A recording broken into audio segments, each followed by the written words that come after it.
Hadirin sekalian, majlis kita akan bermula sebentar saja lagi.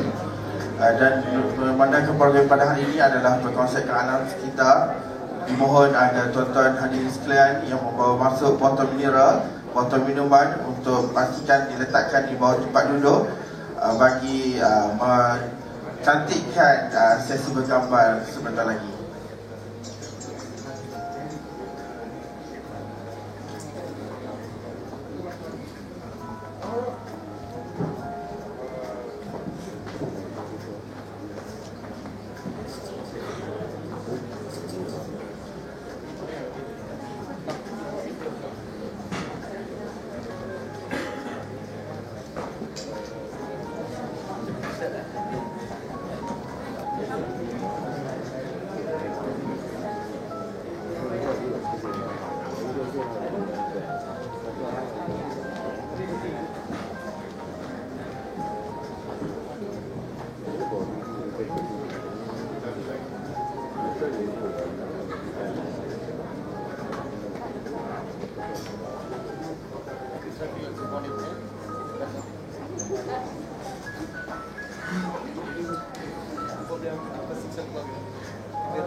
Ini adalah peringatan mesra bagi memastikan majlis pada hari ini berjalan lancar.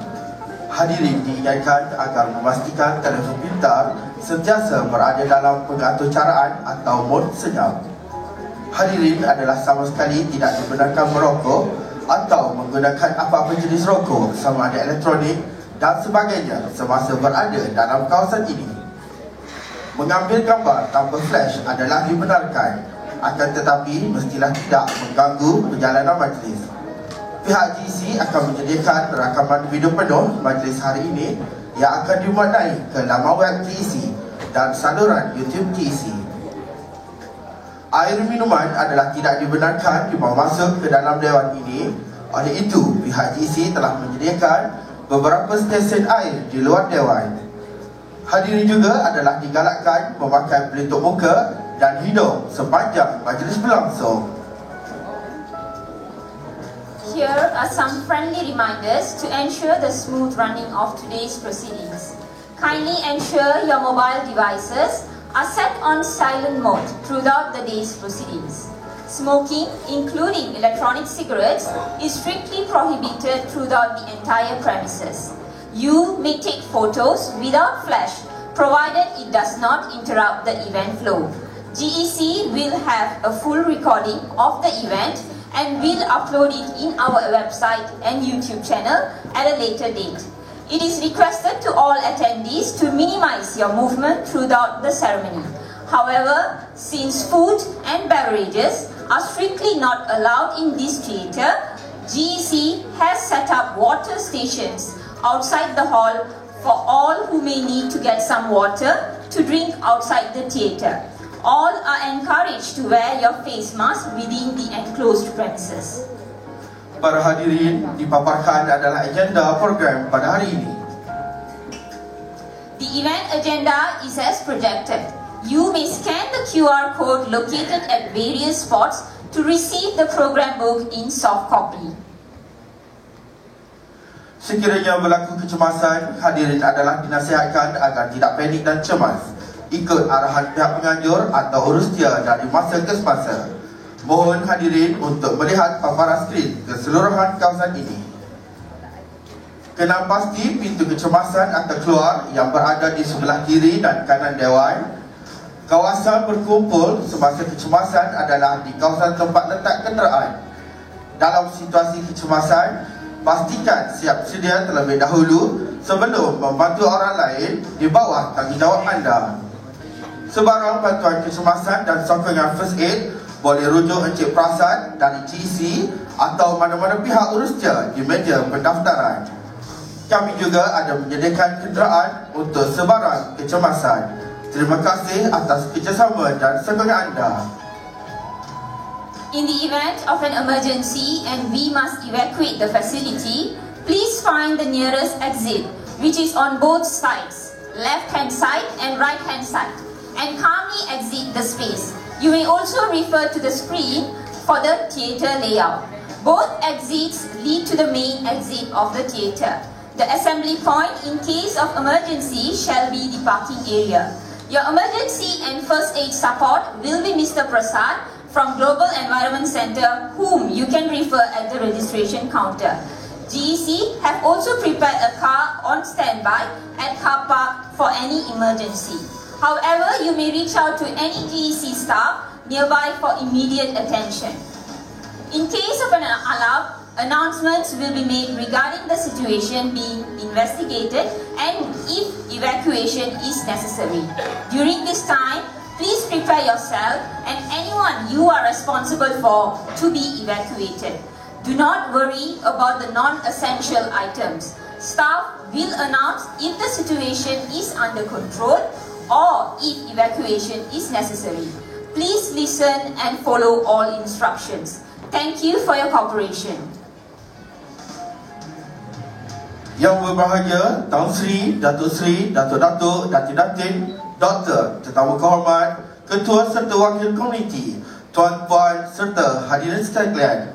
Majlis kita pada pagi ini akan bermula sekarang. Oleh itu, mohon kepada semua agar mengambil tempat duduk masing-masing dan memastikan keselesaan sepanjang majlis berlangsung.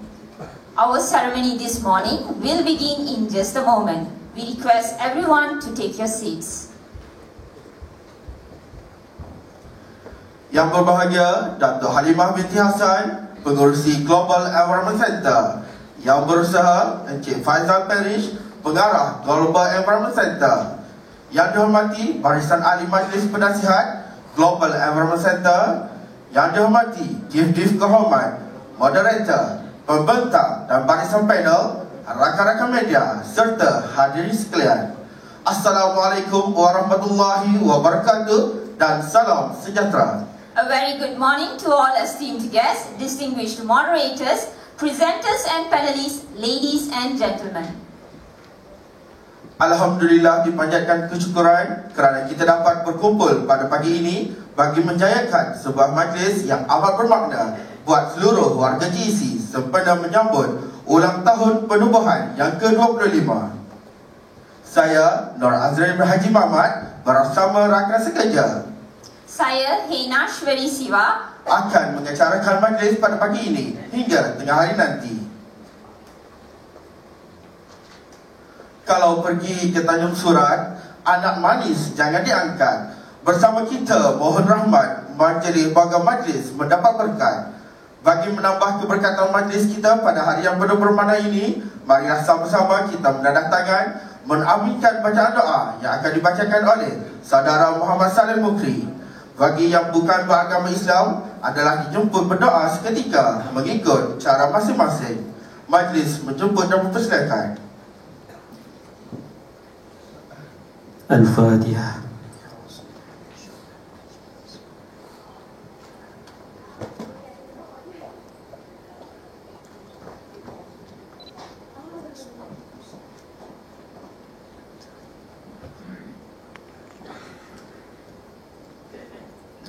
Bismillahirrahmanirrahim. Alhamdulillahi Rabbil Alamin. Wassalatu wassalam ashrafil mursalin wa ala alihi wa ashabihi ajma'in.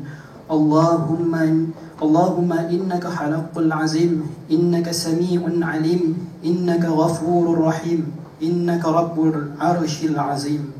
Ya Allah, Engkaulah yang mempunyai segala kepujian. Engkaulah yang berhak menerima segala kepujian. Engkaulah yang berhak menerima segala kesyukuran.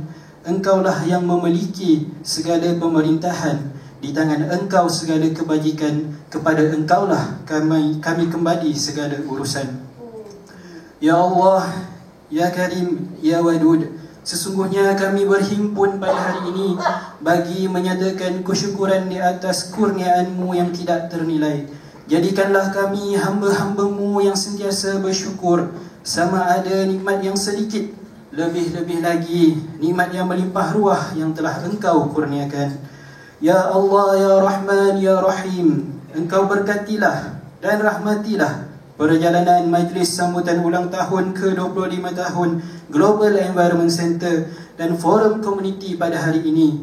Sesungguhnya Engkau Maha mengetahui bahawa kami di sini untuk menimba ilmu-Mu yang luas semesta, bagi mengembangkan lagi ilmu pengetahuan dan potensi dalam diri kami sebagai hamba-Mu yang Engkau redai. Berkatilah ilmu-Mu ini bagi perjuangan kami dalam menjadi khalifah yang berusaha melindungi alam ciptaan-Mu dari kerosakan akibat tangan-tangan kami sendiri. Kurniakanlah kami kefahaman ilmu-Mu. Sinarilah hati-hati kami dengan cahaya dan hidayah-Mu. Semoga dengannya kami mudah menerima dan menghayati serta mengamalkannya. Ya Dzal Jalali wal Ikram, sedang kami dapat berkumpul dengan aman atas belas ihsan-Mu, kami juga ingin memanjatkan pengharapan kepada-Mu Tuhan semesta alam. Ya Allah, peliharalah saudara-saudara kami di Palestin dari segala bentuk kezaliman. Kurniakanlah mereka kekuatan dan ketabahan dalam menghadapi ujian. Lindungilah mereka dengan rahmat-Mu yang melimpah ruah. Kami juga ingin memohon perlindungan daripada-Mu dari segala mara bencana dan perkara yang boleh mencacat celakan majlis kami ini, dan daripada segala perkara yang melalaikan kami dari berbuat taat kepadamu. Ya Allah, kepadamu juga kami kembali, dan kepadamu juga kami serah segala urusan. Rabbana alaika tawakkalna wa ilaika anabna wa ilaikal masir. Rabbana atina fid dunya hasanah wa fil akhirati hasanatan wa qina azaban nar. وصلى الله على سيدنا محمد وعلى آله وصحبه وسلم والحمد لله رب العالمين.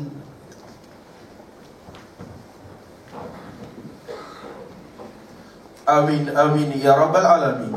Terima kasih Saudara Muhammad Saleh atas bacaan sebentar tadi.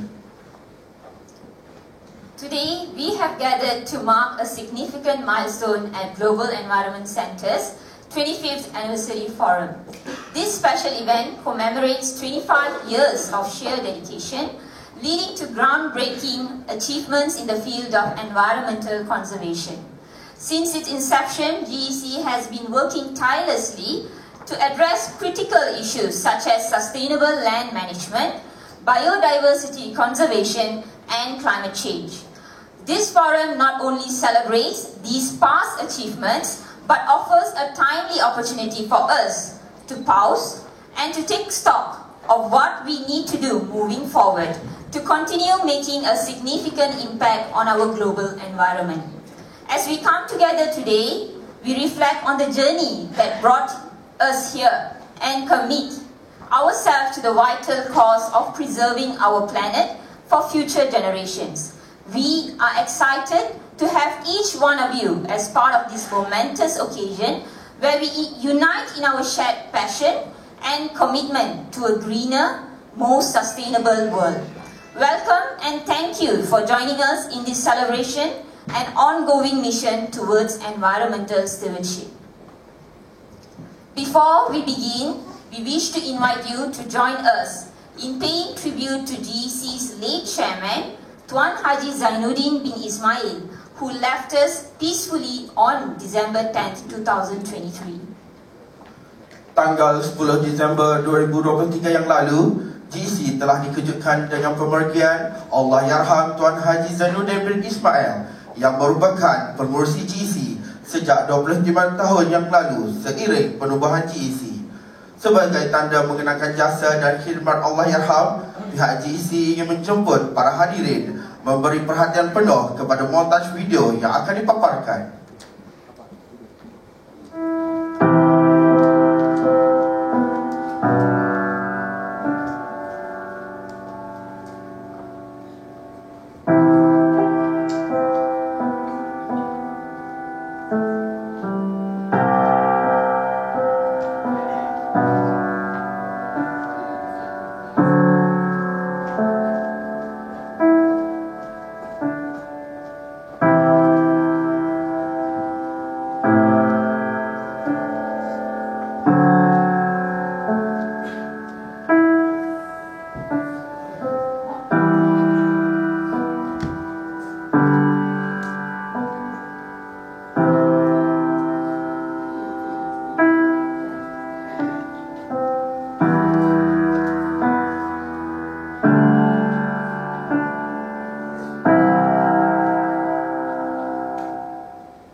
Hadirin sekalian, bagi memperingati pemergian Allahyarham Tuan Haji Zainuddin, marilah kita sama-sama menyedekahkan bacaan Al-Fatihah dan bertafakur seketika mengikut agama masing-masing.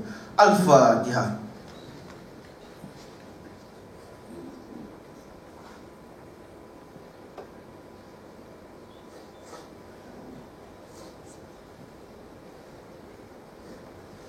Salam takziah juga buat keluarga arwah. Semoga Allah merahmati rohnya, memuliakan kematiannya, mengampuni segala kesalahannya, menjadikan syurga sebagai ganti tempat tinggalnya, dan menempatkannya di kalangan orang-orang yang beriman. GEC has lost a great leader, a chairman, a friend, and an inspiration. His dedication and faithful service will surely be a legacy at GEC, and his leadership will be missed by fellow environmentalists. Tiap pertemuan pasti ada perpisahan, itu adat, itu lumrah kehidupan. Begitulah rentetan perjalanan, walau sukar untuk ditelan, tapi kaki tetap mengerak jalan selagi hayat di kandung badan. Distinguished guests, ladies and gentlemen, on that note, without further ado, it is with great pleasure we invite Yang Berbahagia Dato' Halimah binti Hassan to take the floor and deliver her inaugural welcome remarks as GEC's new chairperson.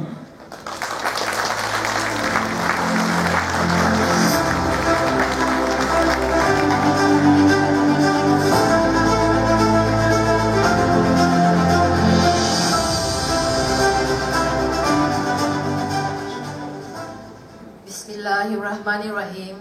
Assalamualaikum warahmatullahi wabarakatuh. Very good morning. Yang berbahagia Profesor Tan Sri Dr. Zakri Abdul Hamid, Yang berbahagia Datuk Engineer Lim Chow Hock, Mr. Faisal Parish, Director of Global Environmental Center, GEC, fellow members of GEC Board of Management and Advisory Council, Yang berbahagia Tan Sri Datuk-Datuk, distinguished speakers and participants, community members, members of the media, ladies and gentlemen. Welcome to GEC's 25th Anniversary Forum, themed 25 Years Building Partnership for the Environment Towards Vision 2050.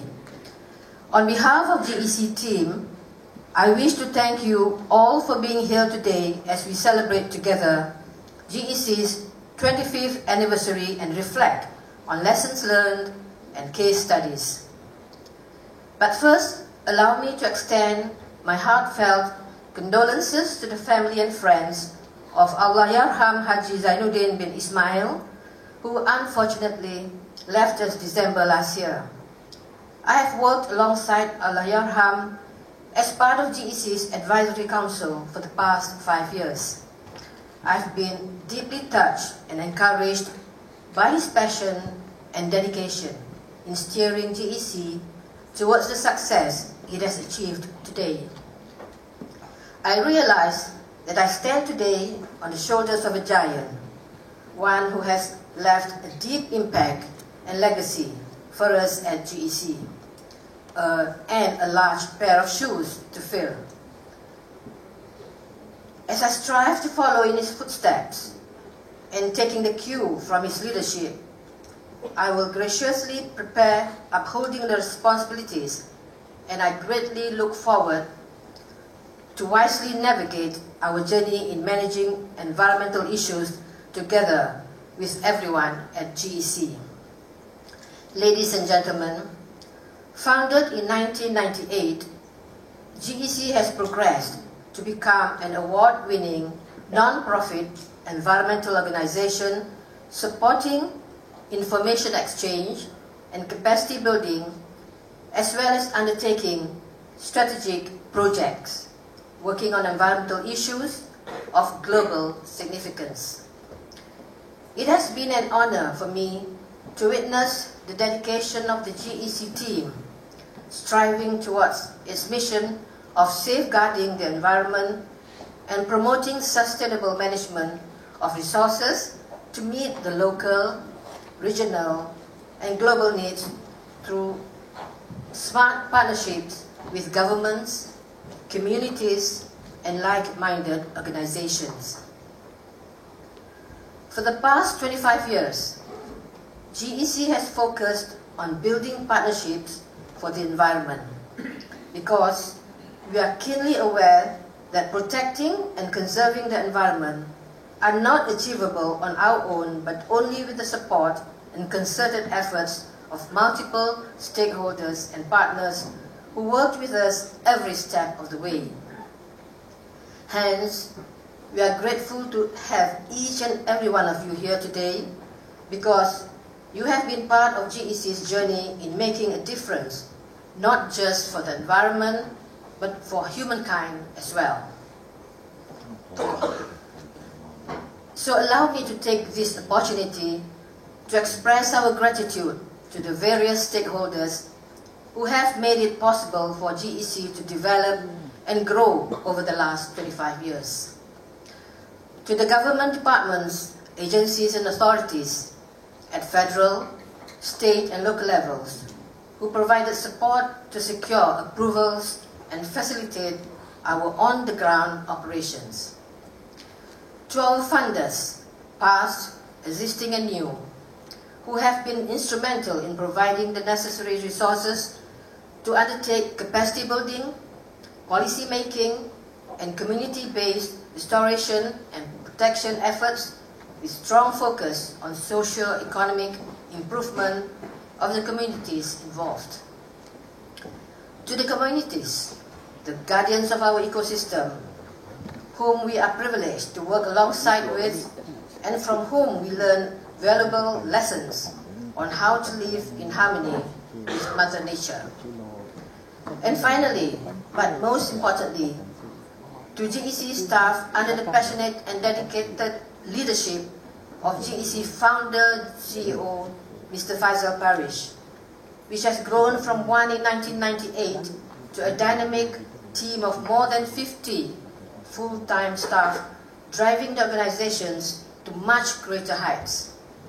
You all have worked tirelessly to make things happen that led to GEC to be a force to be reckoned with in the environmental circles. Ladies and gentlemen, once again, thank you to all present for attending this forum as we celebrate and reflect together on GEC's 25-year journey. Thank you very much. Wassalamualaikum warahmatullahi wabarakatuh.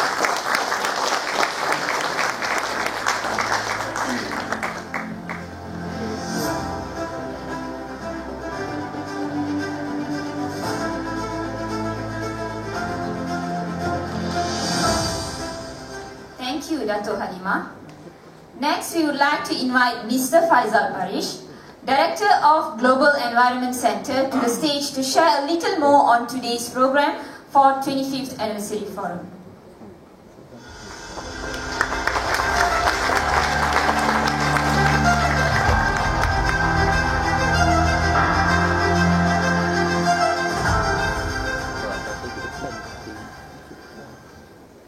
Yang berbahagia, Datuk Halimah Hassan, Chairperson of Global Environment Center, Professor Tan Sri Zachary, and Datuk Lim Chow Hock, members of GEC Board, Advisory Council and Management, Tan Sri, Datuk, distinguished speakers and participants, community members, members of the media, ladies and gentlemen.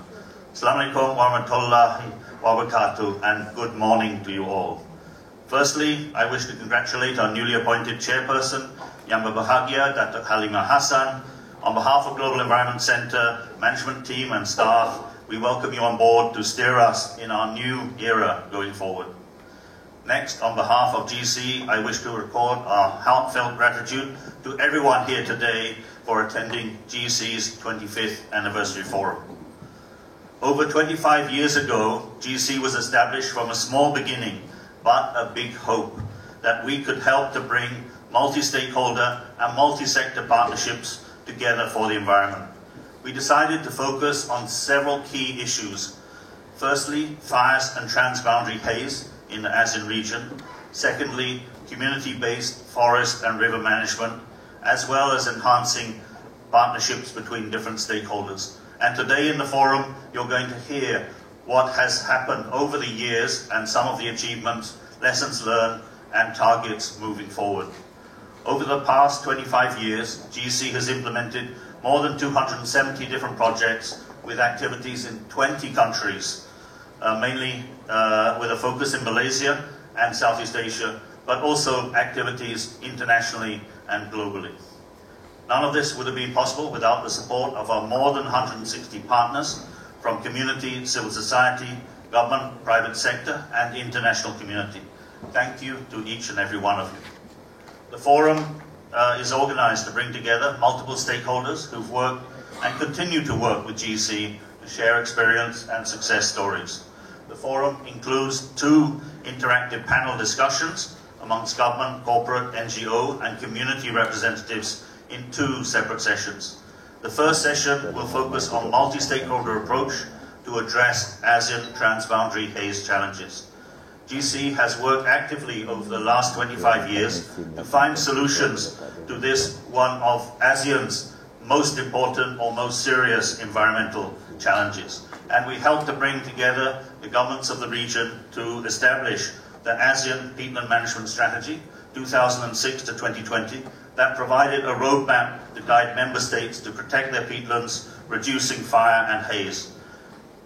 Solving the problem of the haze can't be solved by playing the blame game. Rather, we need to initiate an integrated approach through smart multi-stakeholder partnerships that support sustainable efforts to solve the root causes of fire and haze. We are very delighted to have stakeholders from different sectors attending this session on the transboundary haze, including the ASEAN Secretariat, RSPO, the Government of Malaysia, and Yayasan Gambut from Indonesia.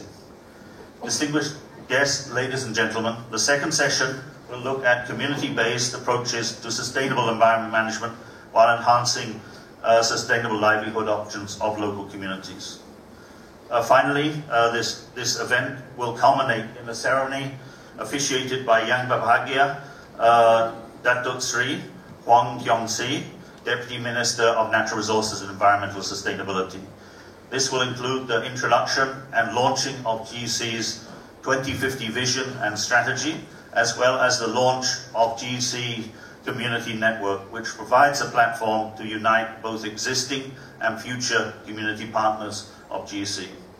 Finally, I would like to thank key people that have made the forum possible today, including the Deputy Minister of Natural Resources and Environment and Environmental Sustainability, for inaugurating the forum later this morning. Our moderators and speakers, you, the participants. Without you, we would have no forum. Our community, corporate and other partners that have supported GC over the last 25 years. GC Board and Advisory Council members who have guided our work. When we organize the event today, we are happy to be able to work with Pusat Kreatif Kanak-Kanak Tengku Bainon, who provided us with these excellent facilities, as well as the social enterprise Deaf in Business, who are catering for us today. Last but not least, let me thank the GC team, who has been working tirelessly on the arrangements over the last few months. Together, let us dream big and achieve more for the common good. Assalamualaikum warahmatullahi wabarakatuh. Thank you very much.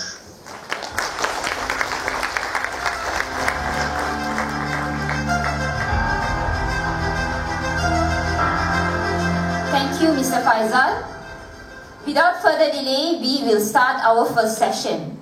Our first panel session is called Multi-Stakeholder Approach to Address the ASEAN Transboundary Haze Challenge, which is moderated by Yang Berbahagia Professor Tan Sri Dr. Zakri Abdul Hamid, GC's Council Member. Ladies and gentlemen, join me in welcoming Professor Tan Sri Dr. Zakri Abdul Hamid to the stage to lead the session 1.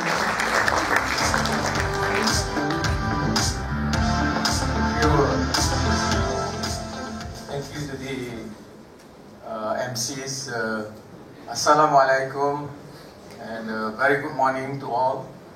At the outset, let me congratulate Dato' Halimah for being the new chair of GC, and also offer my condolences to the family of the late Haji Zainuddin, and also to congratulate Tuan Faisal Parish, who have been the key mover of the Global Environment Center.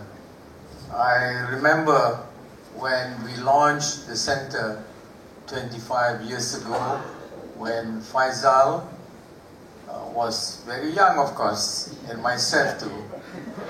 I remember some of the initial people then included Tan Sri Razali Ismail, the famous Malaysian negotiator who eventually became the president of the UN General Assembly. I was also away for many years, and when I was away for nearly 10 years, when I came back, I was pleasantly surprised and very proud of the achievement of the GEC. So once again, Faisal, congratulations to you and the GEC. Ladies and gentlemen, I want to begin the first session today by saying that the issue at hand is one of the most challenging issue, not only facing our region, but also the whole world. It appears that this transboundary haze has never left us, even though that started almost a quarter of a century ago. And in fact, about 2 weeks ago, Faisal, the Honorable Minister of Natural Resources and Environment Sustainability, Nik Nazmi, held a town hall to check with us on how to solve this problem. So I'm very delighted to see the program this morning, which would include participation not only from the ASEAN Secretariat in Jakarta, but also the government of Malaysia. Who else here? The RSPO and the Yayasan Gambut. These are a number of key stakeholders. There are many more, but it's incumbent upon us to reflect on the issue and to see how, what is the way forward to put this issue off our challenges once and for all. So, ladies and gentlemen, we have a number of speakers today, but before I begin, I think we would like to hear this pre-recorded video of Dr. Wong Sok, Head of Environment Division, ASEAN Secretary. So let's roll the video first. Professor Tan Sri Jakri Abdul Hamid, the GEC Council member, Mr. Faisal Paris, Director Global Environmental Center, Mr. Joseph de Cruz, a CEO Roundtable on Sustainable Palm Oil, Mr. Muryabdi, Director of Yayasan Gambut, eminent speaker, ladies and gentlemen. It was a great pleasure that I join you all today at this momentous 25th anniversary of Global Environmental Center, GEC. As you may have known, land and forest fire in our social transboundary haze pollution are persistent threat in ASEAN region. It occurs high cost, social, economic, health, in particularly vulnerable group and local community. Realizing the risk and impact to the region and its people, all 10 ASEAN member states have long been committed, and the Global Environmental Center has been registered and recognized in 1998 in working various areas of water, wetland, heathland, forest, and also outreach activity in ASEAN region and ASEAN member states. ASEAN cooperation with the GEC started way back in 2003 as well, when the ASEAN Peatland Management Initiative was developed to promote the sustainable management of peatland in Southeast Asian region. Then ASEAN continues our cooperation with GEC, appointed as a regional project executing agency of the ASEAN Peatland Forest Project and Sustainable Management peatland forest in Southeast Asia in 2009 and 2015. Throughout the project, GEC has contributed and assisted in a number of areas, including identification and assessment of large area of peatland in the Philippines and the Mekong country, among others. GEC further support the development of ASEAN Program on Sustainable Management Peatland Ecosystem 2014-2020, as well as provide technical support for the ASEAN Peatland Management Strategy APMX 2006-2020. Recently, in 2023, ASEAN embarked on a new chapter in its cooperation to effectively addressing transboundary haze. GEC continues to play an important role in undertaking final review of ASEAN Peatland Management Strategy and development of the new ASEAN investment framework to enhance multi-stakeholder partnership and securing resources at local, national, regional level to promote sustainable land management. With its network and technical expertise in the region, GEC has been supporting ASEAN to mobilize resources and coordinate with ASEAN member states on a number of projects, priority action and program on sustainable management of peatland at the regional and the country level. The 25 years is indeed a remarkable achievement, while we are sadness with the untimely passing of the Haji Jinuddin bin Ismail, GEC chairman, in December 2023.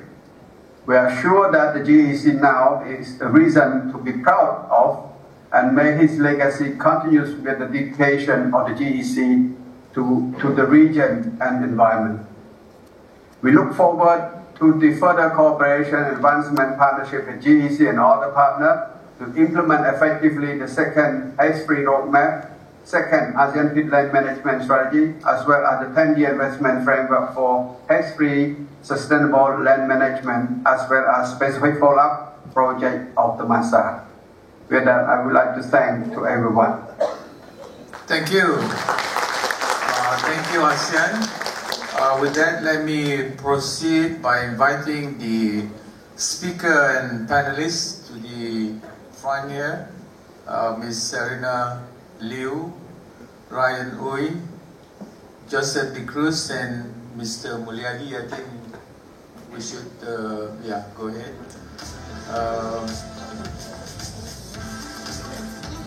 So this is going to be a very interesting and informative session. We will.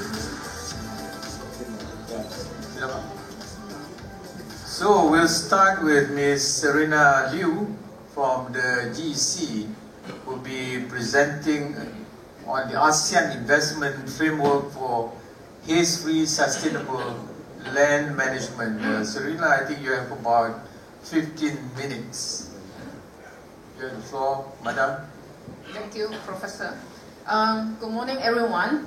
Let me start my presentation. Let me introduce first myself. I'm Serena Liu. I'm the PLM Program Manager of Global Environment Center. I've been working with GEC since 2007. So a bit of long way, but it's not that long as per our founder. Okay, let me start my presentation on the ASEAN investment framework for the haze-free sustainable land management.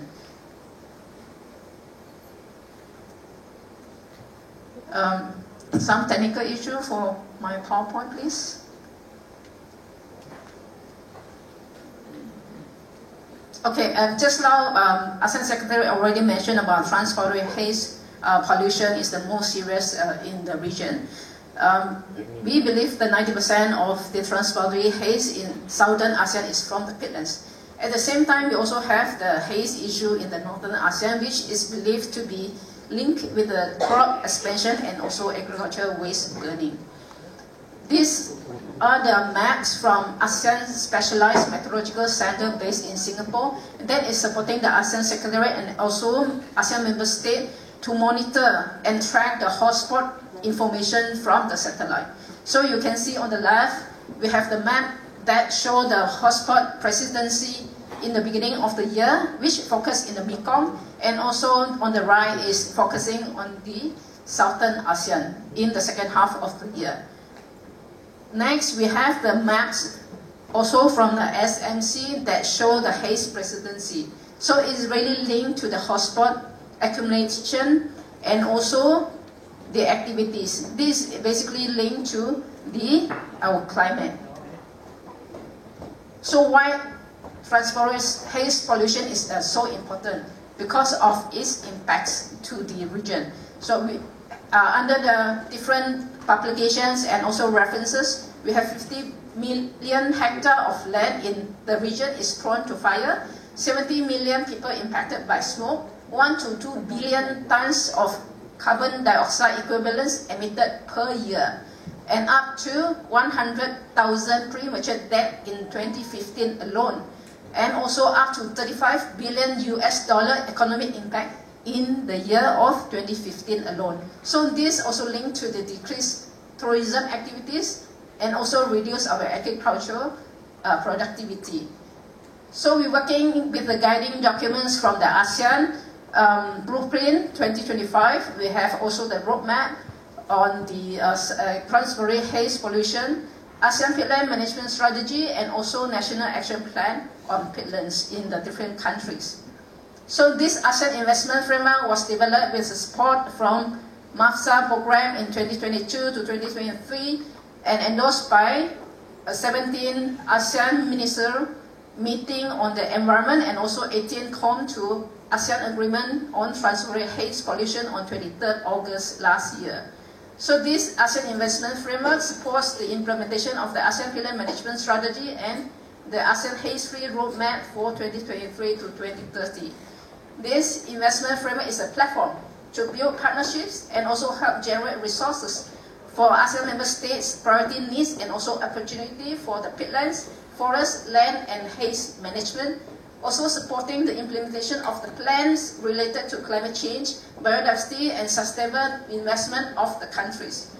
This investment framework focuses on nature-based solutions and promotion of innovative technologies. Its initial target of $1.5 billion to be leveraged to support the implementation of the MAPs.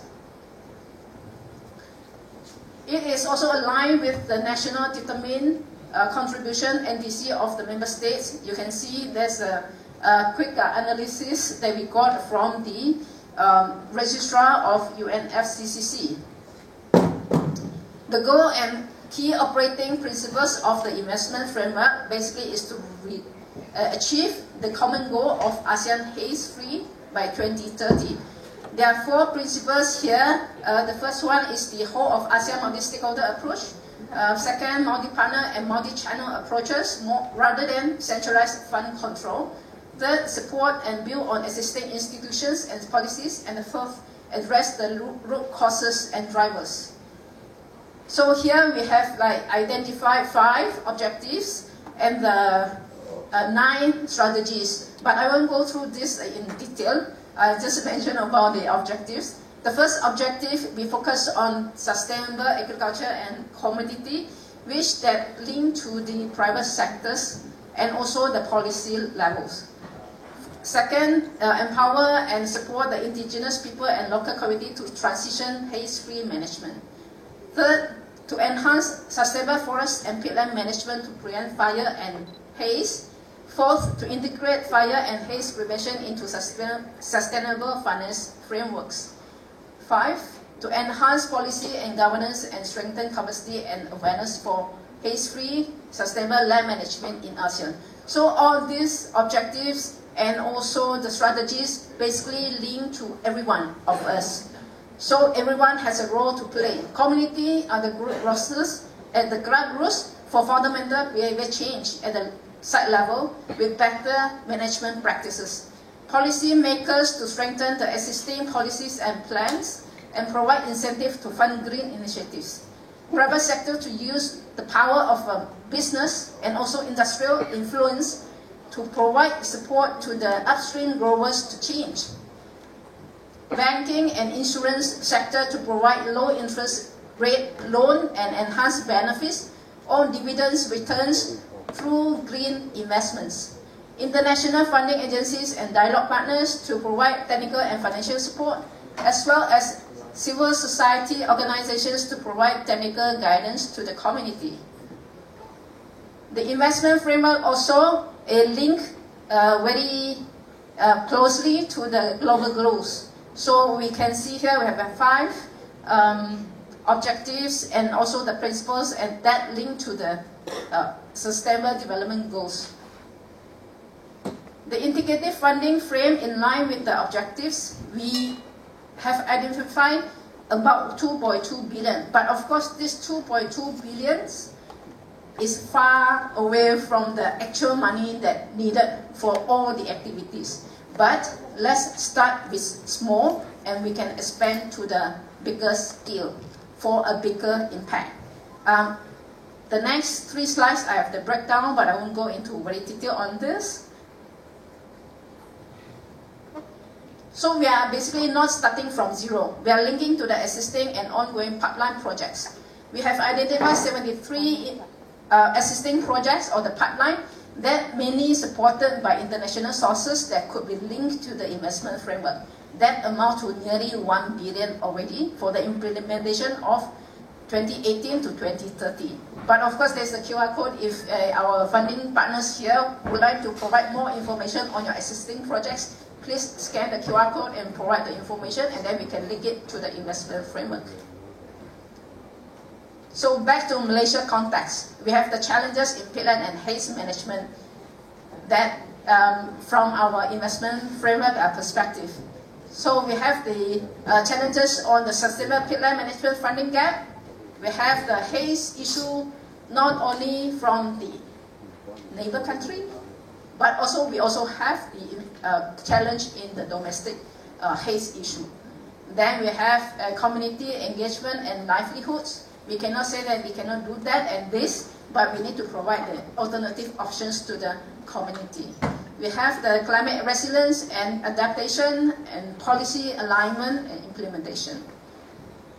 So the approaches in peatland conservation in Malaysia aligns with the investment target. We rehabilitate degraded peatland areas such as the tree planting, set up the community nurseries. We empower the community in peatland management. We invite them and train them to be our hands and also eyes. So they are patrolling the area which is with high fire risk during the dry season. We introduce the low carbon livelihood option.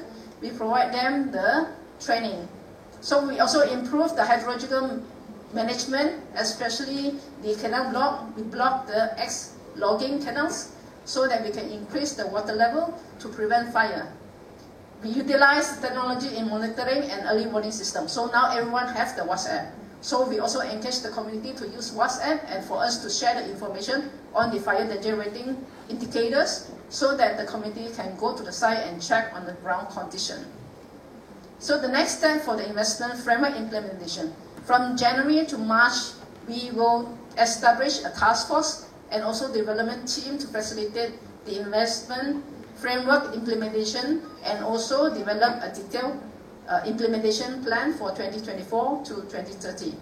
The ongoing activities we have at the moment, we undertake formal consultations and roundtable meetings with potential financing and implementation partners to match the needs and also to expand the pipeline and portfolio of projects and also promote the investment framework at local, national, regional and international meetings and events. Last but not least, the collective actions for haze-free ASEAN by 2030. We need everyone to work with us. We need the funding agency to fund the project activities to improve the partnerships. Thank you. Thank you, Serena, for also keeping to your time. We'll have questions to follow, but let me proceed with the panel section of our event. Let me invite Mr. Ryan Uy, who's the Regional Principal Assistant Director from the Department of Environment. Ryan, you have 8 minutes. Thank you.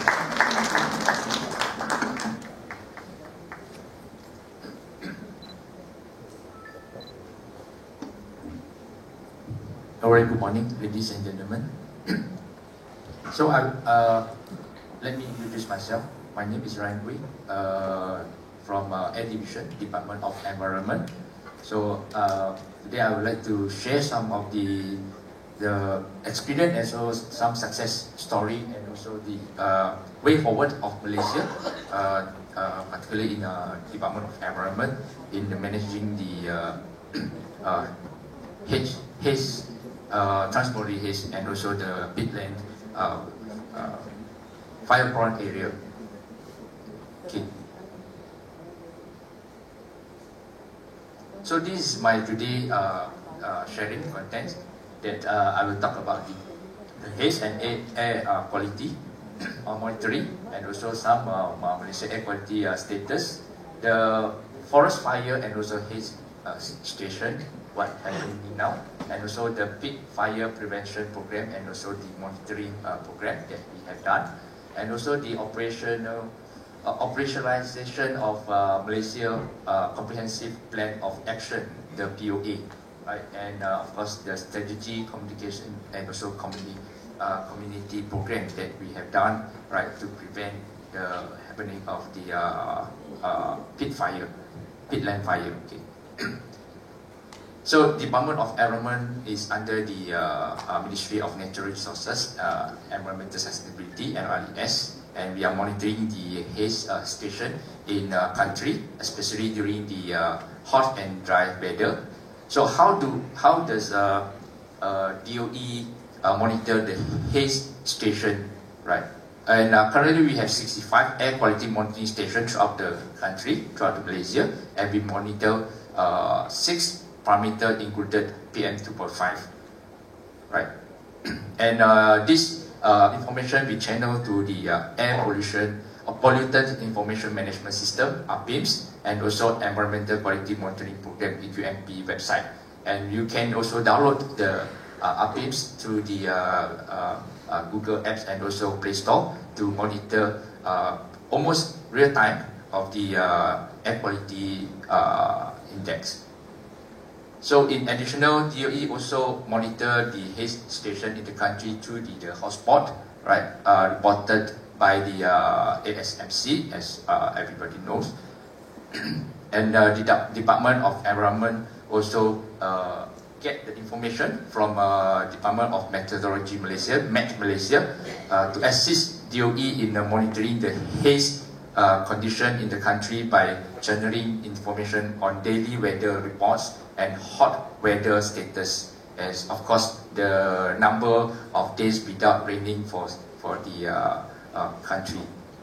And they also monitor the fire danger rating system information, and we also get the information and for the analysis of the haze condition.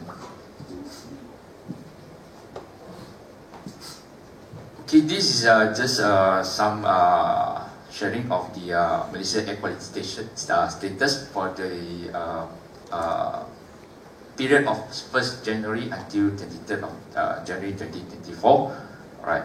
And during this period, from a total of 65 air quality monitoring stations, 49.7% shows a good air quality, and 50.1% shows moderate air quality.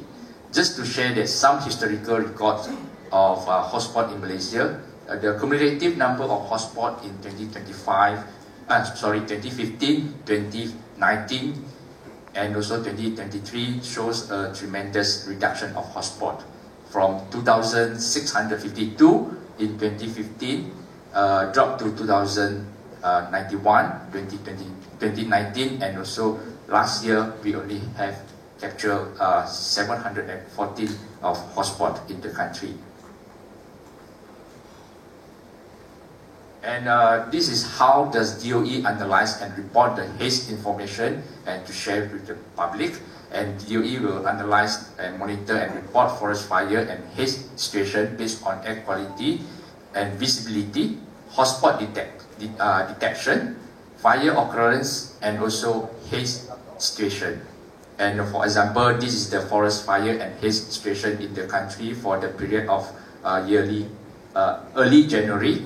Right, as you can see, we report the levels good to moderate, and also the the numbers of hotspots were detected from satellite NOAA 2020. And also there are no occurrence of land and forest fire, as also the localized haze was detected due to the release of PM 2.5 from the vehicle smoke, industry, and also open burning activities is local activities. So for the peatlands prevention program and monitoring, Malaysia is currently operating 305 check dams, 101 tube wells, 15 ponds, and also 6 watchtower, 3.3 kilometer pipelines, and 82 piezometer to support the peatland fire prevention program and monitoring, along with the SOP and inspection during hot and dry weather.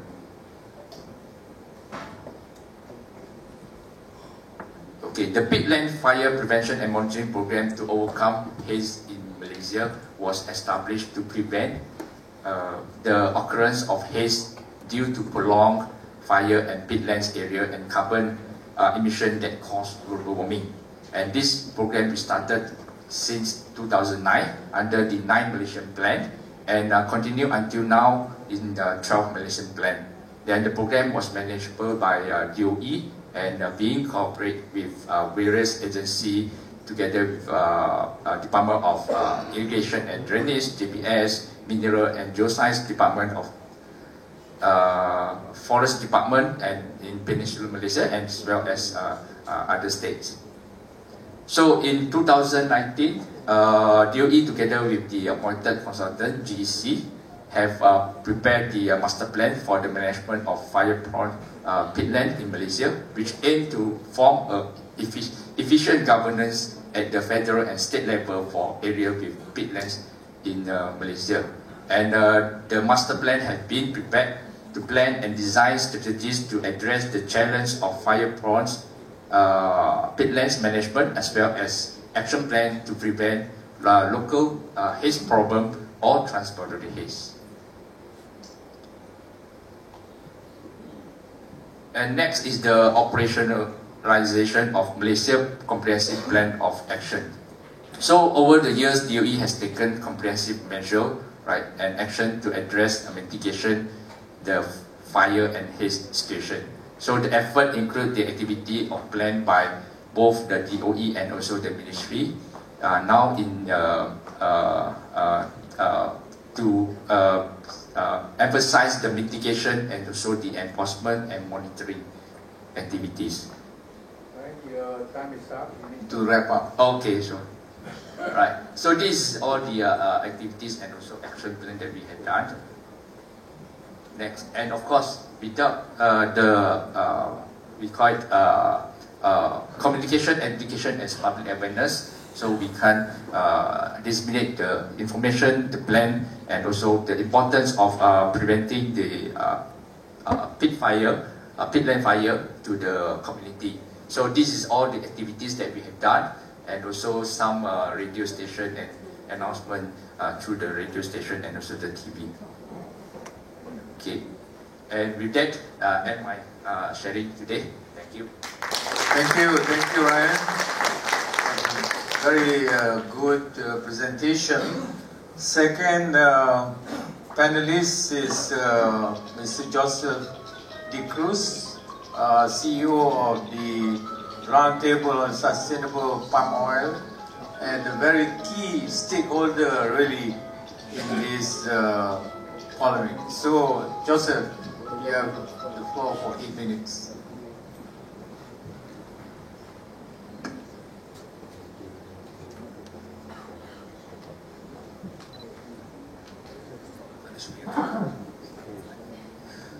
Good morning, colleagues, ladies and gentlemen. It is a great pleasure to be here and to speak on behalf of the RSPO to talk a little bit about what's been happening, particularly in the palm sector over the last 25 years, and some of the lessons that we have learned, the knowledge we've gained from our members and partners about how to address the forest fire issue.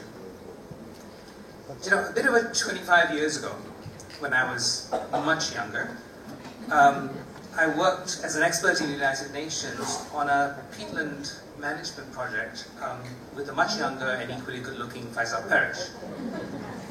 And 25 years later, here we are again talking about peatland management, forest fires, etc. And I often reflect over the years that if more people had listened to what people like Faisal were saying 25 years ago, we probably wouldn't have had such a big problem. But what's changed over the last 25 years? I think first of all, we've learned an awful lot about what can and cannot be done in terms of forest fire management, peatland management, and sustainable production of commodities like palm. And importantly, one of the things that changed over the last 25 years is while we are still battling transboundary haze, we're still battling peatland fires, etc., the nature and the characteristics of the challenge have changed. Because in some places we have actually learned, through the efforts of many people on the ground, how to deal with peatlands, how to deal with production in ways that are actually sustainable and that minimize forest fires. So while this is a topic of conversation that has come up regularly over a quarter century, especially when we have El Niño events and forest fires occur, the pattern of the nature of that challenge has changed. And one of the biggest changes is that it is now quite clear that, first of all, clearance of peatlands for palm cultivation is no longer a major driver of forest fires. For one simple reason, which is that the area under cultivation for palm in this region is not really growing at a great rate anymore. And those landscapes that are actually managed by all palm plantations and other commodity plantation companies are by and large managed effectively enough that they're not a major contributor to forest fires. In fact, for my colleagues who run palm plantations, their biggest challenge right now is managing and dealing with fires that enter their plantations from elsewhere. Now, a couple of decades ago, there was a very strong correlation between the expansion of palm plantations and forest fires because, regressively, there was a tendency, a practice, to clear land using fires in order to plant palm. More often than not, unfortunately, on peatlands. This is no longer the case. Today, the plantation sector has developed many tools and approaches to ensure that A, there is no longer any clearance of land using fires. This is something that's prohibited not just by the RSPO standard, but by many national policies. But B, also, experiences on how to actively monitor and manage the incidence of fire, and to develop very effective mechanisms to work with local communities, governments, and others to mitigate and manage these fires when they occur. By the way, you'll have noticed I'm not reading out for you what's on those slides because I'm assuming everybody here can read them yourselves. So let me talk a little bit about what we in the RSPO are doing in terms of monitoring and managing forest fires, and how we work with our partners and local communities on mitigating and responding to these events. First of all, for many years now, the RSPO has run what we call the Hotspot Hub, which is an active daily monitoring by my team at the Secretariat using satellite data, similar to what Ryan talked about a minute ago, to identify the incidence of hotspots that occur within oil palm plantations, particularly plantations that are RSPO certified. Our teams identify these, we filter for false positives, and then when we detect hotspots, we reach out to the plantations that work with us to first of all alert them that there's fire happening, to secondly identify what is causing the fire and to ensure that our plantation members are taking active steps to put out the fire and to report back to us on what caused it and what steps were taken. Now, this has been going on not just during periods of El Niño, but every day for a number of years now. We've been running the Hotspot Hub, I think, for about 6 or 7 years at this point. What have we learned from this? First of all, and again, there's a lot of data and numbers on the screen you can read for yourself. Let me summarize. First of all, we have learned that when plantations are managed according to the RSPO standards, the incidence of fire within those plantations is minuscule. In fact, if you look at the numbers in the second bullet, it shows that the probability of fires occurring, not deliberately lit, but even fires occurring within RSPO managed concessions is 1.2%, which is 10 times lower than in non-RSPO plantation concessions. Why? We have active requirements in our standards for management of forest fires, response capacities, working with local communities to ensure the minimization of fires around concessions, and ensuring that members are obliged to respond to fires when they occur. Looking at the data from the current El Niño period, in September this year, we recorded in our system 121,962 hotspots during September 2023, the peak of this El Niño so far in Malaysia and Indonesia, of which only 551 out of 121,000 hotspots occurred within our member concessions. So, the practices we have, the systems we have to be able to monitor and respond to these fires allow us to demonstrate that it is possible to have sustainable agriculture and sustainable land management in a way that not just ensures fires do not occur, but that build into it active systems and capacities to respond to fires when they do occur. I'll be happy to talk about that more in our Q&A later. I don't want to take too much time or Prof. Sakri will scold me. But just to give you one simple example. In our requirements, our plantations are not just required to have capacities to respond to fires within their plantation concessions. Our members are required to respond to any fire that occurs within 5 kilometers of the plantation boundary, irrespective of where it starts. In many of these landscapes, the firefighting capacities established by our plantations are actually the primary firefighting capacity for the district.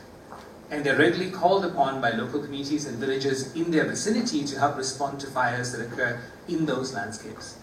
This is now part of the established production system for the plantation companies that work under the RSPO system, and is an example that I think can be used across many other agricultural landscapes as well. Last but not least, we talk about transboundary haze here in Southeast Asia. We've been doing it for 25 years. I think many of us are aware, Prof. Sakri certainly is, that this is now a challenge that doesn't just occur in Southeast Asia. Transboundary haze is happening under different names in North America, in Europe, in parts of Africa and the Middle East as well. So I think one of the things that we can talk about a lot is how the experience and the capacities we've built up in ASEAN over the last 25 years can now be shared with partners in other regions as well. Prof, I hand the floor back to you. Thank you. Thank you, Joseph, for being very punctual. Let me now move to the last but not least panelist, Pak Mulyadi, Director of the Yayasan Gambut. Bapak, you have 8 minutes.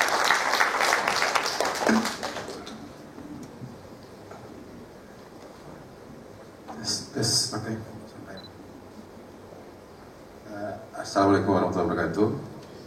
Good morning, everyone. Let me introduce myself. My name is Mulyadi. I'm from the Riau province. I grew up in the peatland area in the Bagan Sapianti. 25 years ago, I'm still basic school. Mr. Faisal established the GEC, but I'm still basic school. So I grew up in the peatland. I drink the peat water, but I never eat peat soil. Not like Pak Faisal, it's eat peat soil because he's very expert in peat soil. So Yayasan Gambut is established in 2019. Now we attend this anniversary. 3% behind Pak Rian and Bu Rina join this meeting. So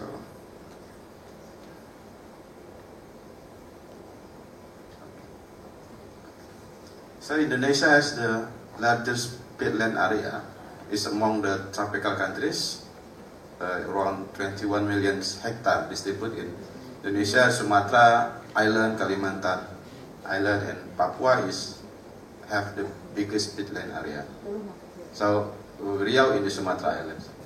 So this is we have the case in 2015.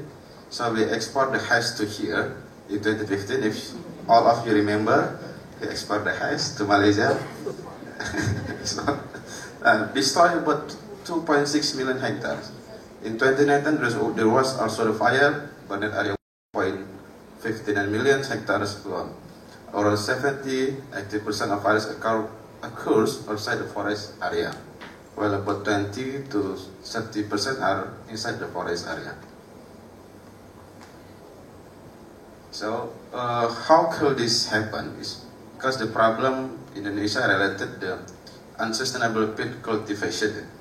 the people cultivate the peatland and they are digging the canal and then can impact to the pit to 5 prone area, the peatland degradation. And then also some of the people have the habit like us through the cultivation, through the after they smoke, through the cigarette, and then can impact the fire to the peatland. Most of the people don't believe that if we throw the cigarette to the peatland, it cannot burn, but we do we going to the field and then it's very hot, and then the field, then it can impact the fire in the pit area. Usually we use it next to the laptop, but okay. First of all, peatland area, so you can check in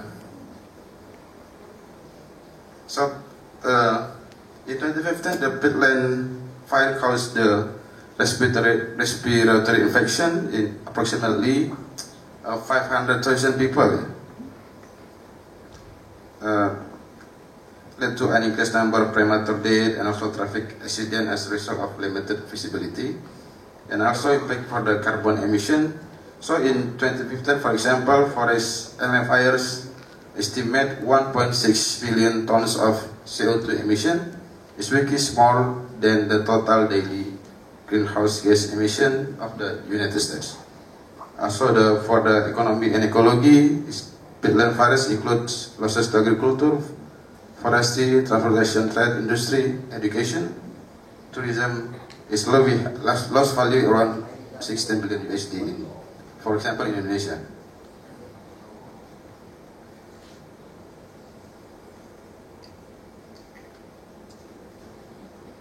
Okay, what we do is Sangambut we do with the community in 2019.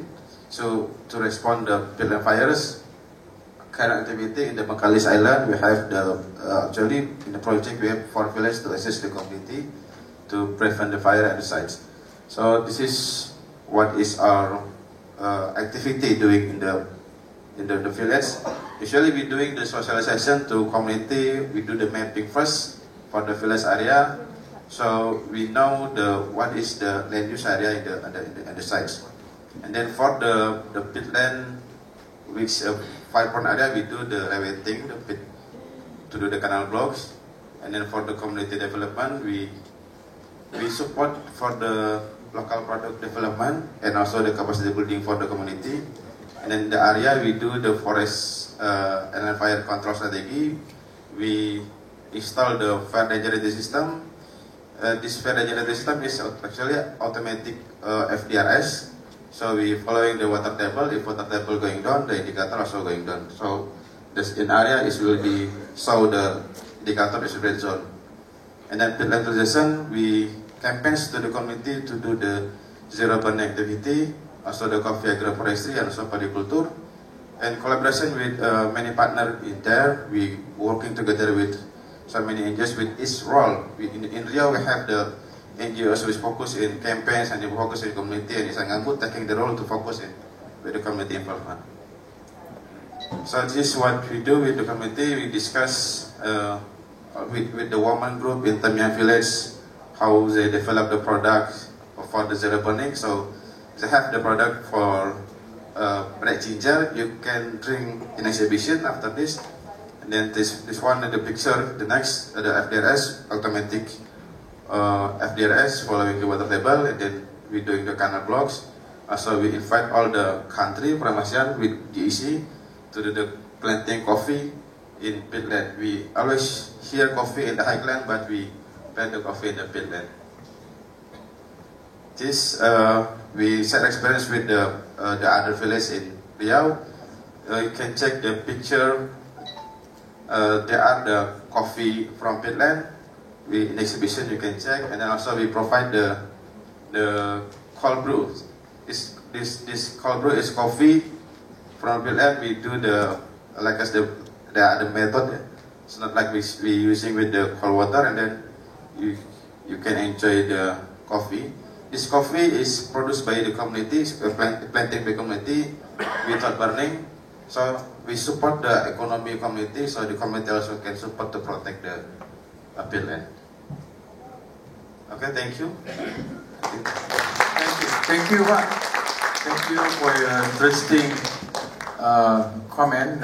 So let me once again thank and congratulate all the panelists for this very informative session. In fact, I was really impressed with the kind of work that they have done throughout the region. Just now, Dato' Alima whispered to me when she was the Director General of the Department of Environment, the issue was much worse. And now I think we have seen a lot of progress. I want to ask each one of the panelists, including Serena, I think the main problem is still communication. How do you communicate the message, not only to the public, in particular the policymakers and the political leaders who eventually would have to make the decision on strategies, policies, and all. So I want to ask each one of you, beginning with Serena, how would you convey your message to the public, the political leaders and politicians? Go ahead. Thanks, Prof, for the question. So we have different mechanisms. So just now I represented, we have the mechanism from the regional approach. So through the ASEAN Secretariat, there's already set up institution or the sectoral body through the COM of the ASEAN Agreement on the Trans-Boundary Haze Coalition. So bear in mind, this is the first one regional agreement signed by 10 member states in the world.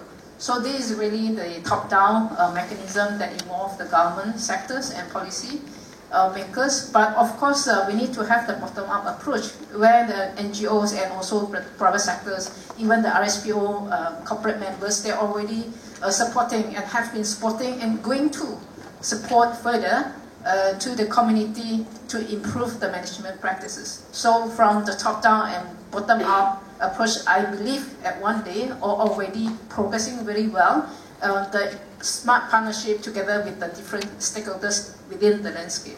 All right, thank you. Ryan? Thank you. So, as I, in my presentation just now, DOE to have a lot of SEPA, we call it communication, education, and public awareness program through not only in the state that we construct, we have the peatland facility, peatland management facility, but we also give funding to all the state office and together with the MP to do the engagement local community program, and we provide education and also sustainability and also land management practices, right? Fire prevention and the risk associated with the peatland fire to the community. And we have the program monitoring team program, or we call it Program Pasukan Pemantauan Pencemaran, 3P, right, to help to monitor on the burning areas, and they are our eyes and so our ears for to give information to the Department of Environment and to take action to handle all this pollution or fire. Thank you. Joseph, what's your message to the new Minister of Primary Commodity or whatever, Jogani? Sure. Well, first of all, Dato' Joe is a very smart man and doesn't need me to tell him how to do his job. But I think if there was one message that I would reiterate, it is simply that with the plantation sector, there's no excuse. Not only is there no excuse for the sector to be actively responsible for burning, but there's no excuse for the sector to not actively contribute to fighting fires when they occur. And that would perhaps be my most important message, which is the problem now is not telling people not to burn. The problem is, if you look at what's happening with extreme weather events and heat, fires are going to happen in these landscapes. And our focus should be how do we build the capacities to detect and respond to them when they do, rather than fixating on whose fault is it that the fires occur. That would be my primary message. Thank you, Pak Mulyadi. Any message to Pak Jokowi before he leave office? Now we will have the next election, maybe for the next president. My message for Pak Jokowi. Actually, Pak Jokowi they already established the Pit Restoration Agency in 2016. So our message is conveyed to the government is kesap to the government. So they established the Pit Restoration Agency though. So Pit Restoration Agency have to do task to restore the pit land in Indonesia.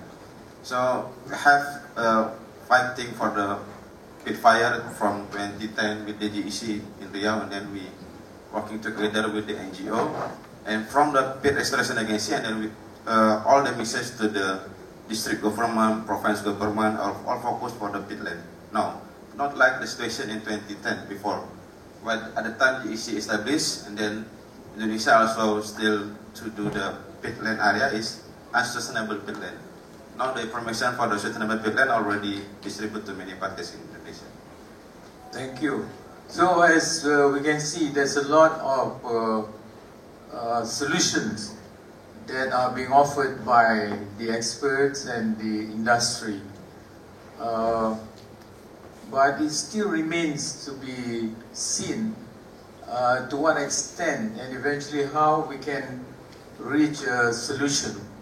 Early on in my opening remarks, I mentioned this town hall that the Minister of Natural Resources convened maybe 2 weeks ago, Serena, in which he was asking what is the way forward for this transboundary case. And you know, a few months ago when there was some fire breakout, and the Malaysian minister was pointing to the source of fire through satellite images, of course, but his remarks were met quite unfriendly by his counterpart in our neighboring country.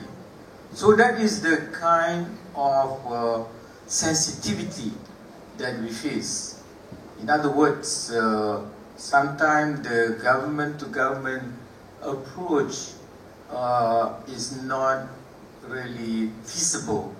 It's a question of we have what we call here, so that we won't jatuh air muka. You have to not embarrass your colleague. That is the sensitive things. Before giving the floor for comments, I just want to share with you, last week, I had this opportunity to, I won't say lecture, but to give a small talk to the Prime Minister and his cabinet colleague at their retreat in town. The question they asked is what are the wrong things about our country. I did mention about this transboundary haze, you know. So with that, I want to leave it to the audience here to ask questions to the panelists or any other things that you have in mind to solve this problem once and for all. Question, the floor is open now. We've got about more than 7 minutes. All right. Identify yourself. Please make your questions brief. Use the mic, Dr. Salma. I'm Salma from the Academy of Sciences. I'm a fellow in the Academy of Sciences. I must say the best water resources management in peat soil I've seen is United Estate Plantation. So it's kept all the time, 40 to 60 centimeters below the ground. The one thing that I noticed in the presentation, all were above the ground. The problem is below the ground. We need to make sure the pit soil is wet. And within the hydrology, we are looking at river basin management. I hope we can go into that in detail later. Thank you. All right, thank you. Next question or views, opinion? Please, at the back. Thank you. Thank you for these excellent presentations. I'm Kriban, Dr. Kriban from representing the Friends of Bukit Kiara. I actually had a question for Mr. De Cruz. I think I was quite interested to hear that you have some kind of a rapid response, team dealing with fires. My question is really, how is this financed? Is there a particular formula for this to happen, and how is this? What is, in your opinion, in the last 6 or 7 years you've got this set up? How can you relate to the instances where there's been success in dealing with the issues, and how that's been documented? Thank you, Joseph. Go ahead. Thank you for the question, and I'll respond to Dr. Salma as well. You're right, UP has excellent water management systems for peatlands. And why? And this comes back to your question, sir. Why? Because if their trees burn, they lose money. Very simple. There's a very clear incentive for well-managed plantations to ensure forest fires don't happen. Because if the fires occur, their plantations burn down. Okay. And this relates back to your question, sir, which is the fire response systems I talked about were the systems that are put in place by our members. RSPO is a membership organization. The plantations that are RSPO members and that produce according to our standards meet an exhaustive list of criteria, including requirements for how they ensure not only that there's no fires, but that they have capacities in place to respond to fires. Those requirements are necessary for them to be certified as RSPO compliant, and that certification is necessary for them to sell into the markets they want to sell to. So the simple answer to your question of how is that financed, how is that set up, is we make it a necessary part of the business model of those companies. You want to produce according to the world's best standards, which is RSPO. You want to sell to the buyers who will only buy RSPO certified product. You have to do these things to ensure your production is sustainable, including not just preventing fires, but having firefighting teams, equipment, watchtowers, etc. And you pay for that as part of your business. All right. Thank you, Joseph. More questions?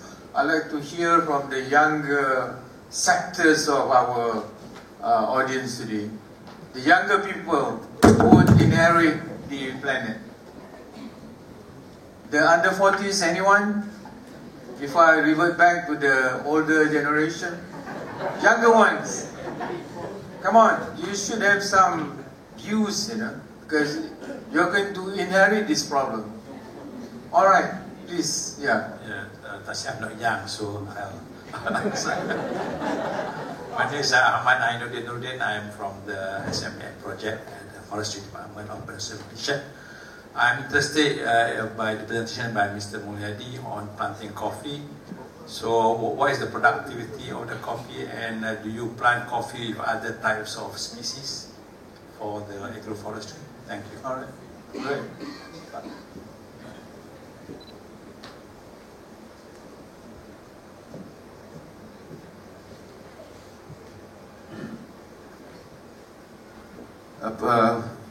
Mr.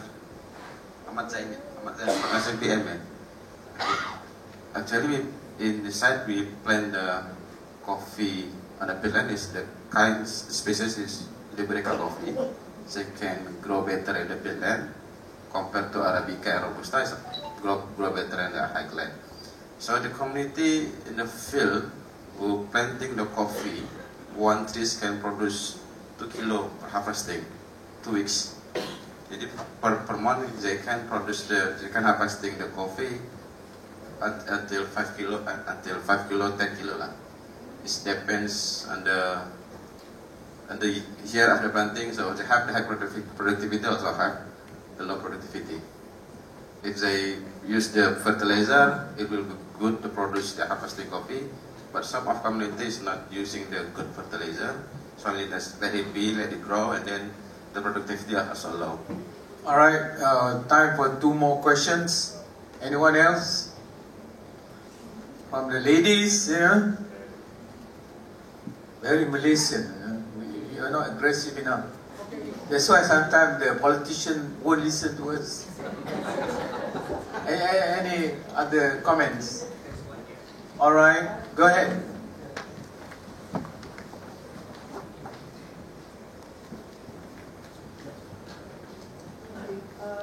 panelists, thank you very much for your expert comments and sharing all the data.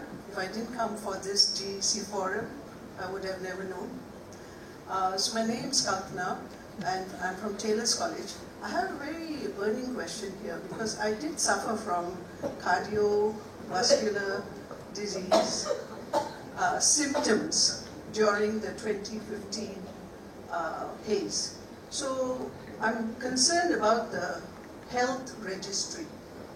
How do you document? How long do you document? 100,000 would probably be acute cases. What about the chronic cases post fires? And what kind of primary healthcare facilities are in the vicinities of these communities which are marginalized? Thank you. Joseph, you can try to answer that. It's a medical question, really. Yeah? Definitely the medical part of it is outside my realm, but Kalpana, on the primary healthcare and medical facilities, I won't talk so much about the large plantations. Let me talk a little bit about the smallholders who work in our system. We work with groups of smallholders, cooperatives, and they get revenues from ensuring their production is sustainable. In most of the communities we work with, that revenue is shared in two ways. One goes to the farmers, and part of it goes from community facilities, where the communities decide what they want to actually invest in. And many of our communities, particularly in Indonesia, use that money to set up things like healthcare clinics or ambulances to be able to take people to hospitals where needed. It's not a perfect solution. Ideally, you want to make sure that the fires don't occur, but the communities themselves are putting in place a lot of capacity to respond where needed. Okay. Serena has something to say about the medical aspect. Go ahead. Yeah, okay. Thank you for the question. Last year, July 2023, we invited the ASEAN member state and also service providers on the hotspot and FDRS visited hospital in Kuala Lumpur. So we also engaged on that part because we really realized that the haze really impacting the public health. So maybe the past 15 years, they are not so much focusing on that issue, but we hope that from now on we have to encourage the member state to collect the information on that health issue related to the haze, and then we can do another round of analysis after that. So that will be part of the ASEAN Agreement on Transitory Haze Pollution, AATHP. Thank you. Thank you. We have come to the end of our session. I just want you to join me in thanking the panelists. Very resourceful. Thank you so much. Session is adjourned. Back to the announcers. Thank you, Professor Tan Sri Dr. Zakri Abdul Hamid and fellow panelists for an enlightening session. We request you to kindly remain on stage as we invite Mr. Faisal Barish on stage to present token of appreciation to our moderator and all panelists. Please be invited.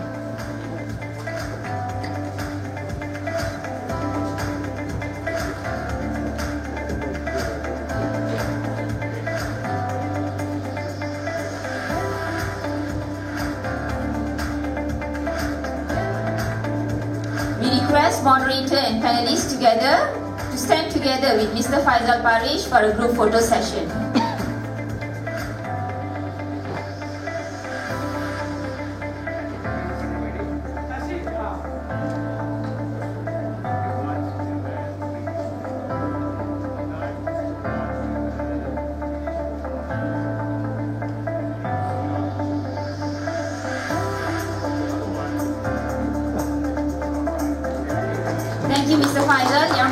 Professor Tan Sri Dr. Zakri and our distinguished panelists. Once again, we thank you for imparting your extensive knowledge and sharing your vast experiences in effective multi-stakeholder approach to address the ASEAN transboundary haze. Para hadirin, sesi kedua ini akan dikemudikan oleh Yang Berbahagia Datuk Engineer Lim Chow Hok yang juga merupakan Ahli Majlis Penasihat GEC dengan tajuk Transformasi Pengurusan Alam Sekitar dan Manfaat Sosial melalui pendekatan berasaskan komuniti. Majlis menjemput dan mempersilakan Yang Berbahagia Datuk Engineer Lim Chow Hok.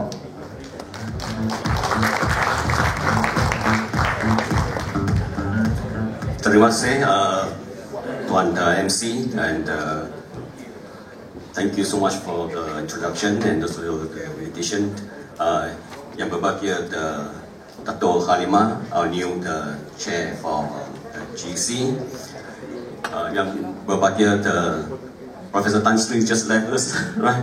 Yang berusaha Faisal Parish, our director for GC.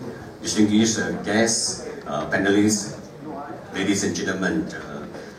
A very good morning and welcome to this second session on the transforming environment management and social benefit through community-based approach. And first and foremost, I must thank GC for giving me this honor to moderate the second session, very important session. And also, once again, tahniah contribution to GC on this 25th anniversary celebrations. We have I would say the big panelists for this second session of 6 experts here who will be sharing with us on the perspective and experiences and the roles of community in environmental protections. And I would like to invite them to join me on the stage one by one, because as they come out one by one, their CV will be actually flashed on the screen here. First, can I invite Mr.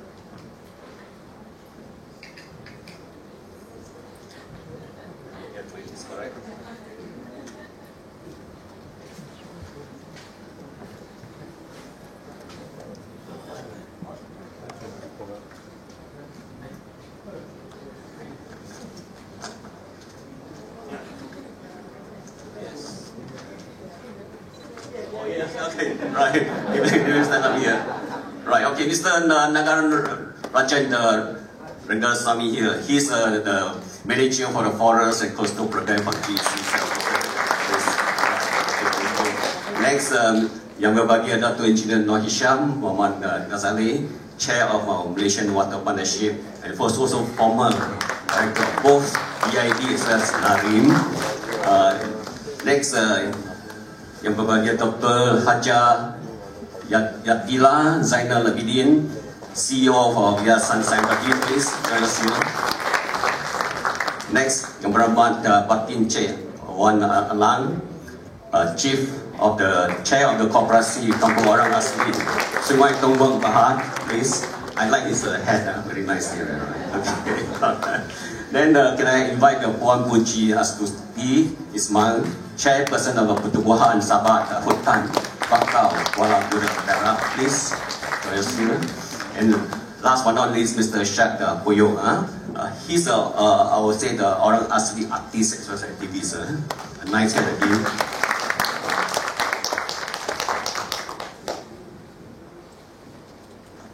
Ladies and gentlemen, certainly we are all aware that there are many government or even state initiatives in terms to protect our environments and biodiversity. And however, I must say that environmental management as well as even ecosystem restorations cannot succeed effectively or even sustain without community engagement or participation. And we know that over the past years, I think there's much focus on things like community engagement in terms of areas related to things like river conservation, forest restoration, sustainable management of mangroves as well as coastal conservation. And we heard this morning the session on the haze mitigations. And I would say that many more initiatives, especially under GC. However, I think all of us are aware that building smart partnership and trust between many stakeholders, including government agencies, and even things like the corporate sectors, indigenous peoples and local communities, for instance, NGOs like GCs, right, CSO. Certainly all these are very vital for purpose of positive community engagement. And certainly I think we're also aware that active engagements or involvement and empowerment of all communities members, especially the marginalized groups, in decision-making process, especially more important in decision-making. And certainly it's very important in terms of contributions to the sense of pride, responsibility, as well as the joint ownership of all this kind of community program. And I must say that, ladies and gentlemen, certainly I think this aspect of stakeholder engagements, community participation is very close to my heart. I'm not going to go on, but rather to allow you, all right, to listen to our panelists, especially here of 6, for share video on the various initiatives and programs in transforming environmental management and fostering social benefit through community-based approach. All right, and I would like to invite you first. Go straight to the first speaker, Mr. First session, Mr. Nagarajan, and I think he has agreed with me, though he has a slightly longer slide. All of us will be given 8 minutes to do the presentation. I think in terms of the time limitations, I'm asked to deliver the whole session by 11:30 because the honorary minister is coming. All right. So I think I need cooperations. You can do it within also 8 minutes, Mr. Nagan. And I don't even stand here, use a rostrum, or even stand in front of the guests here to do the karaoke stuff. Silakan. All right, please. All right. You start with you, Mr. Nagan. All right.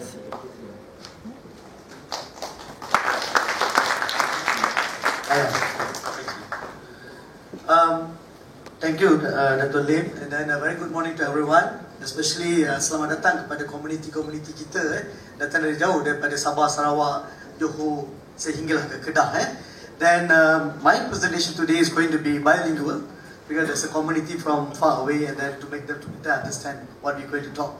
Okay, my slides going to talk about GEC's journey 25 years. It's not a small journey, but today I'm here going to highlight how we get involved and bring in a very strong changes, and then what we call getting a strong participation for the local community together with us, and then also the other partners, especially from government and also private sector, to look after and resolve the environmental issue.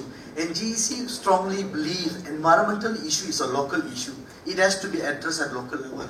If not really vitally been addressed, it's not going to bring in any positive results. I think on the first thing is the last 25 years, these are the ecosystems that we're working on it closely, start from peat, mangrove, coastal, forest, river, and water bodies, and natural resource. And based on this, always before we get into the community to part of our approach, the fundamental issue, how the ecosystem been degraded, been cleared, or been destroyed.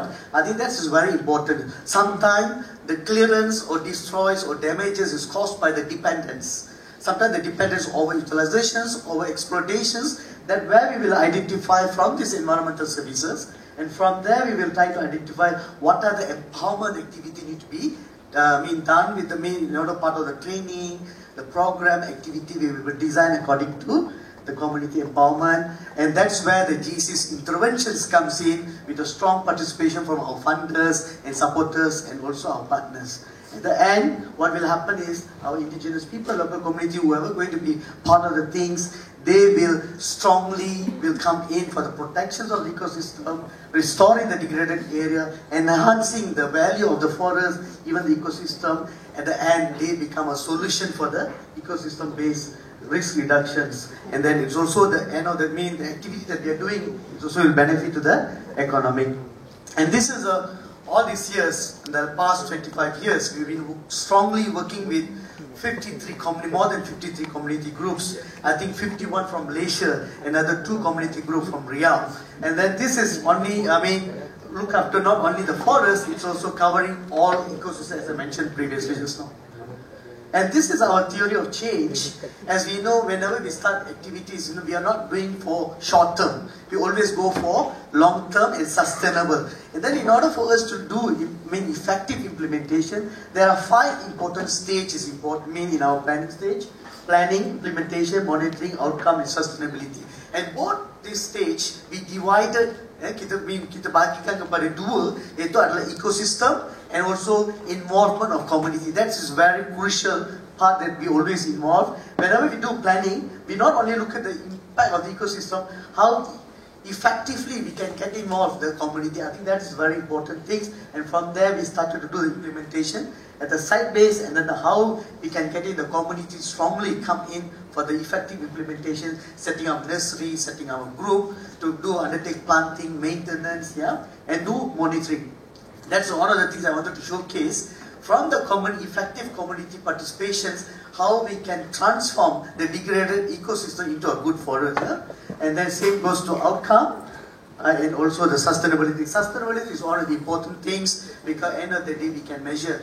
The community participation, they have to in order for us to have effective participation, they need to trust us. The very important is how you can bring in the trust. And then without having this long-term plan, it's very difficult to you to work with them made for long-term. Yeah. Next is these are some of the part of the theory change. This is some of the key activities or strategies that we always implement together with the community, like organizing peer visits, social entrepreneurship exchange programs, in order to have a better understanding how the community effectively can participate.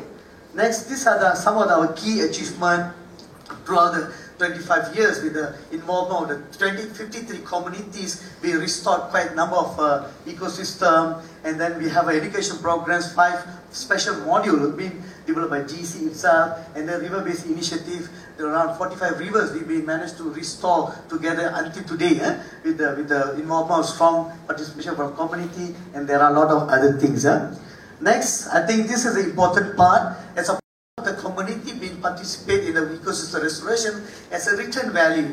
How are we going to improve in order for us to get the long-term participation? That's where the livelihood schemes came in the pictures. It is the nursery, and then we also engage them for the monitoring activity, peatland fire preventions, ecotourism packages, and other products. I think all these products can be seen at our exhibition areas.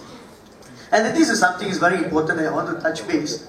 Ecological conservation, livelihood. That's two different things, but we can connect while we are getting involved the local community. The first one, if you look at it, ecological conservation provides a resource base for livelihood. In a way, whenever you get engaged with the community, they're setting up the nursery, they're doing the activity, yes, they're creating some sort of livelihood and income generation activities.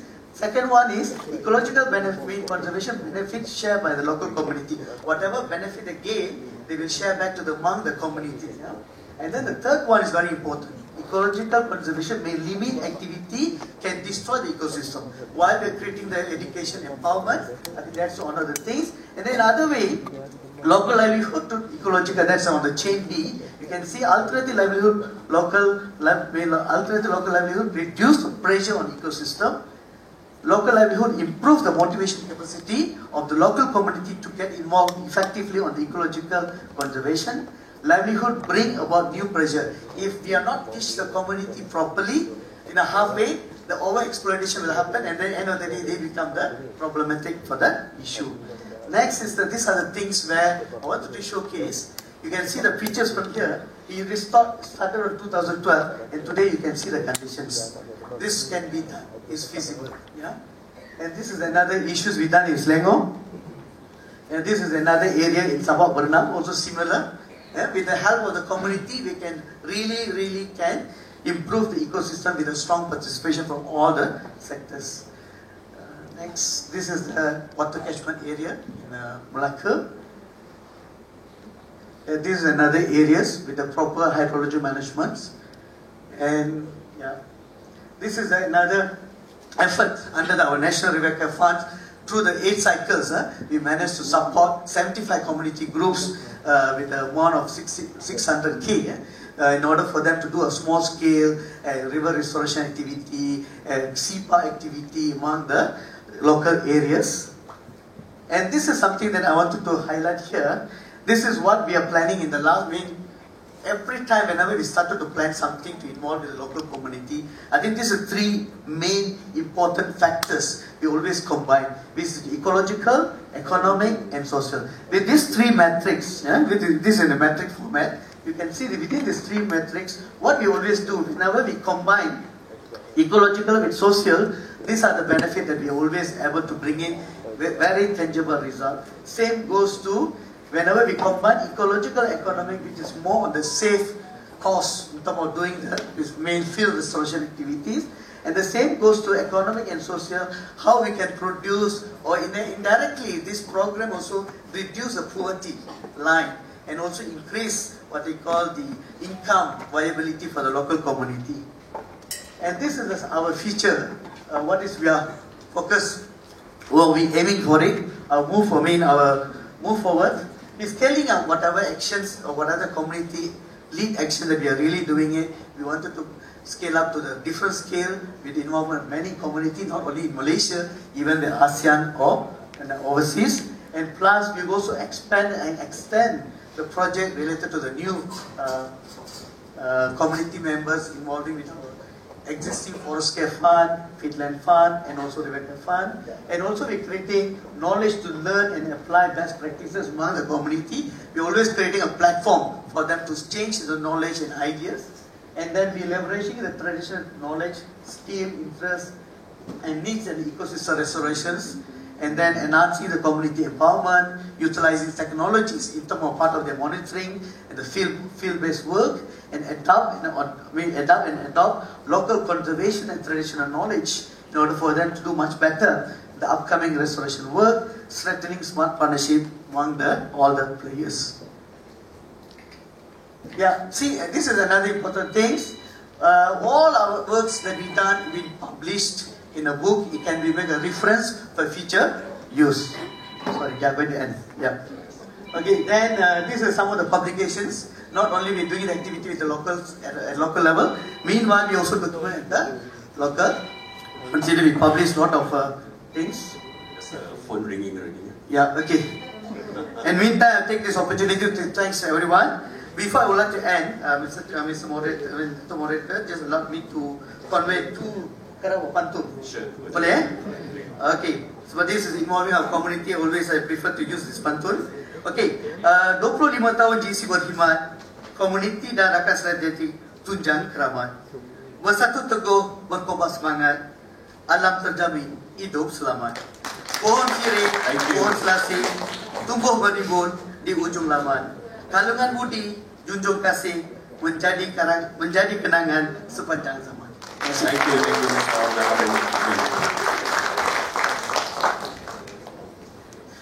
Dia bukan boleh buat jaga forest, dia boleh bantu juga. Alright, okay. Certainly, I think thank you so much for taking us on a milestone on GST 25 years journey in terms of forest restorations, including both peatlands as even mangrove swamps, including even things like I think touch on the River Care program as well. Thank you so much for sharing with us. With that, ladies and gentlemen, I'd like to move on to the panel presentations. All right, we have 5 panelists here, and certainly first I'd like to call upon Dr.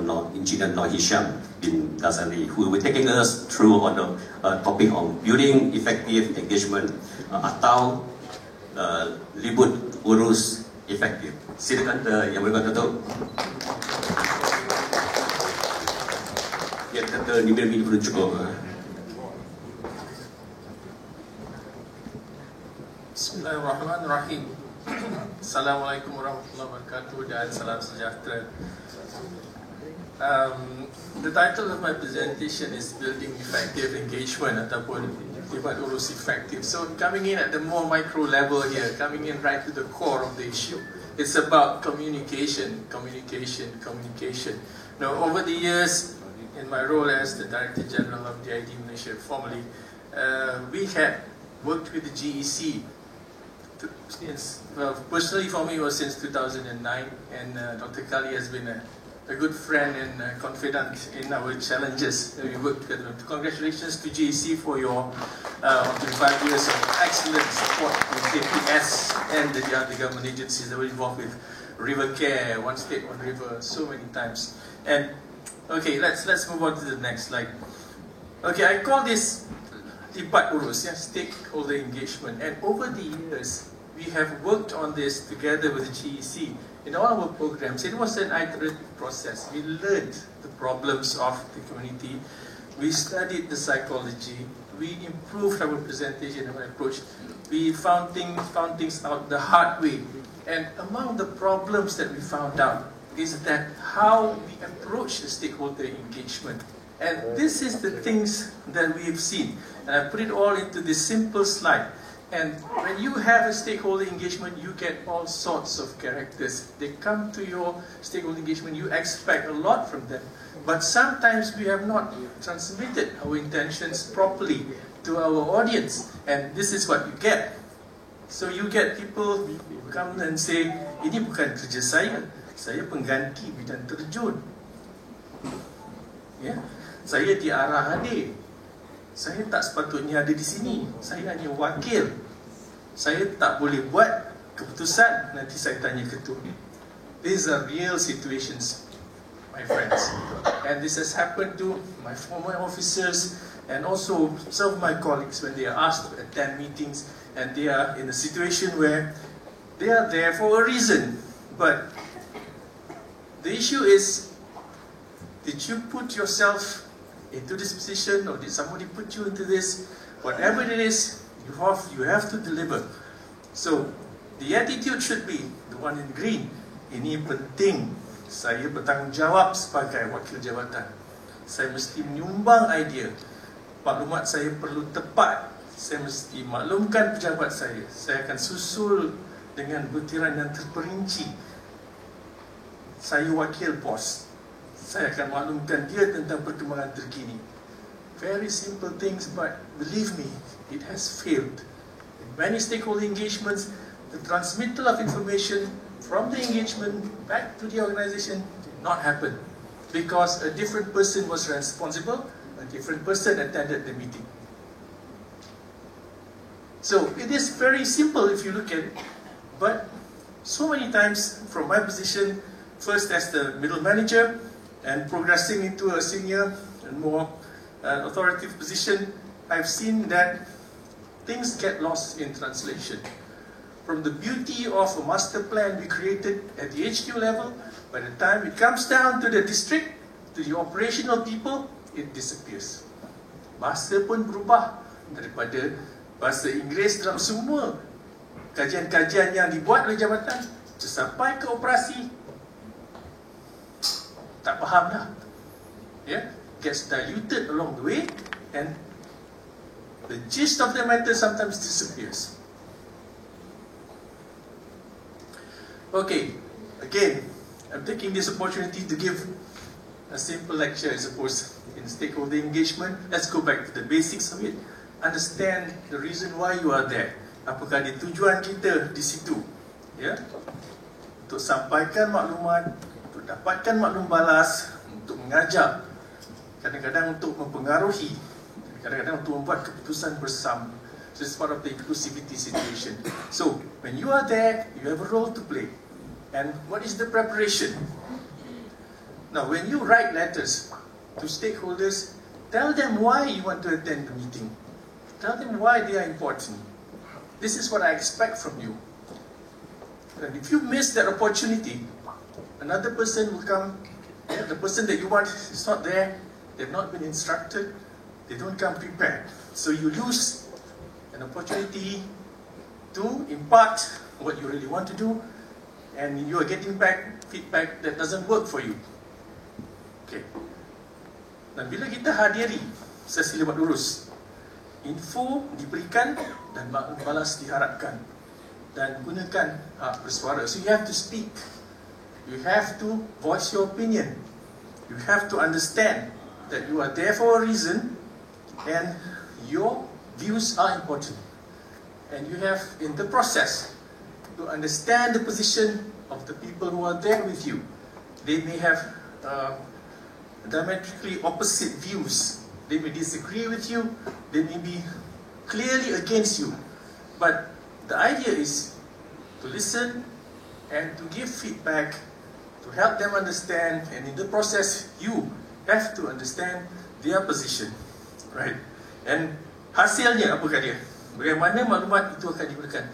Tell them also how you are going to use their information and where they can see the information that is used and what is expected of them after this engagement. And through all that, we hope that the awareness will raise and kita akan ada satu network, ya, ada jalinan persahabatan dengan kenalan baru untuk kita teruskan ke dalam sesi libat urus yang seterusnya. Jadi kita perlu memahami pendirian semua orang dan kita harap semua orang faham pendirian kita juga. So, at the end of the day, what we expect to get is respect for everyone, and kita akan bina kematangan komuniti, dan kita perlu faham satu perkara yang kadang-kadang tidak ada dalam komuniti kita, tidak ada dalam culture kita, iaitu bersetuju untuk tidak bersetuju. So you have 1 more minute to Exactly 1 minute. Now we're going to the one of the most successful approaches that we did way back then in JPS, which is called JPS at Community, where the approach is called DEEP, which is define, evaluate, explain, and prescribe. These are very simple things. Have to be able, as someone who has a project or want to explain something, define your problem clearly, evaluate and analyze the solutions, options and methodology, and then explain what it is that you have come out with to the people, to your target group. So in the next 20 seconds, jelaskan, terangkan masalahnya, sampaikan apa tindakan keutamaan dan option penyelesaian serta kaedah. And here is where you get your final maklum balas on what you are trying to do, and from then you should be able to prescribe what is it that you want to do. And I hope to see in future government officials, when you attend stakeholder engagement, be more prepared to engage with your target group. Thank you very much. Thank you so much. Certainly, you have shared with us some of the important criteria and also factors of effective community engagement, including even the deep approach that we have taken in DIT. Thank you so much for that. With that, I'd like to move on to the second panelist here. I'd like to invite Dr. Hajia Yatila Zainal Abidin from Saindabi. And Dr. Hajia, you want to carry on? I think your topics on the transforming management, on environmental management. Silakan. Thank you very much, Dato'. Assalamualaikum and very good morning. Thank you, GC, for inviting me to the panel, and congratulations once again, Faizal. My presentation today is focusing on our collaboration, Yayasan Saindabi's collaboration with the GEC. And I was just talking to Faizal just now. Our relationship, together with our commitment today, will span across 13 years. So it's not a short period. We came in invited by Saindabi Plantation. And I'll just explain a little bit about who we are, Yayasan Saindabi. We are the main philanthropic arm of the 3 Saindabi companies, and Saindabi Plantation is one of our bigger donors, Saindabi Berhad as well as Saindabi Property. So now we started, of course, with education, scholarships, etc. But now we do so much work under our 5 pillars. Our vision is to lead and make a sustainable impact and a difference in the lives of others. And we try and strive towards sustainable value through our 5 pillars of education, environment, community and health, sports and arts and culture. And we practice high ethical values and observe good corporate governance. Any partner of ours who can tahan us for 13 years are really good, because we are very demanding in that sense. In all the documentations, evidences, all the KPIs, and Raj and his team, led of course with Faizal, they have been very good across this. It's getting better and better, the relationship. We came in, yes, I must say that they are a very good team, always very supportive of what we need in order for us to be accountable to our donors. So this first project, so you see, we started with peat swamp, right? Since 2014, for 6 years, we were working together in Raja Musa Forest Reserve in Selangor. And you can see in the picture, celebrations. We always celebrate all the hard work behind it with the communities and all. Now, the focus is on the community. So you see today, we have GC, and then we have community all on the right side. So they are the ones who need to be also celebrated today, because all the hard work of the community. And of course, in the middle here, I would think it would be the government and the sponsors and all. So all together, we have to work together. So our focus here is the community. Although Saindabi Plantation brought us to this project at the very beginning, of course, to control the fires, etc., etc. But we needed to work with an integrated management. We want to conserve biodiversity. We want to manage water resources, empowering the local communities. That is most important towards a sustainable future. And of course with the communities, how to make it sustainable? We help with livelihood support. Yeah? The most important thing is we rehabilitate, we protect, and we get sustainable usage of those forests, right? Then it will be sustainable. It's a win-win. If we support and conserve environment, then we can support and conserve human beings as well, together, right? Together. Services and technical support to smallholders and adjacent landowners, very important, because we need all those who are cultivating oil palm nearby to be together with us, with the local communities, to enhance knowledge and awareness of peatland ecosystem. So, number one is to create awareness. Number two is to create detailed understanding. With the detailed understanding that comes the love for the environment. I've seen with my own eyes. Raj, when he brought us to Pasir Panjang Laut, it's such a moving thing to see them actually cry, talking about mangrove at that point of time. It's the love, and then when they have the love, then we capacity build. They need to know how to. We need to know how to. We need to do it together. And you look at it, it's a stakeholder approach. It has to be the government, the state government agencies, it has to be the organizations, the corporate, Saindabi coming in, etc., smallholders, and the local communities. Right? So now, at that point of time, we planted 18,000 over Tenggek Burung. And then we restored 69. We restored 69 canal blocks, of course for water table management. Participated in a management plan. Raj and his team did that. It's a 10-year plan. And then 40 villages at 40 villages. And we collaborated with this, what do you call it? The Sahabat Hutan Gambut Selangor Utara, right? From the 4 villages, with 15 community members, 80 estate workers, and 35 smallholders trained. So impact is so important to us. And then in our second phase, we have so many discussions, as you mentioned just now, multi-stakeholder approach. We have to train everybody, it's not only the communities, but also smallholders, on how to cultivate oil palm sustainably on peat, right? How to control those fires, how to monitor those fires, how to plant, how to raise those nurseries. And we came up with the best management practice, for oil palm cultivation in peat. And we did assessments of wildlife as well as maps, and just to do everything. And schools, very important. Our work must always involve the young, for them to understand what is the importance of peat as well as how to manage. Then the next is mangrove. After we finished with peat, we went into mangrove in Perak, and here we have Puan Puji here, our head of Sahabat Hutan Bakau Kuala Gula. So we started off with Kuala Gula, very mature residents. And when she speaks, nanti you'll know what she has achieved, and we're so like inspired by her.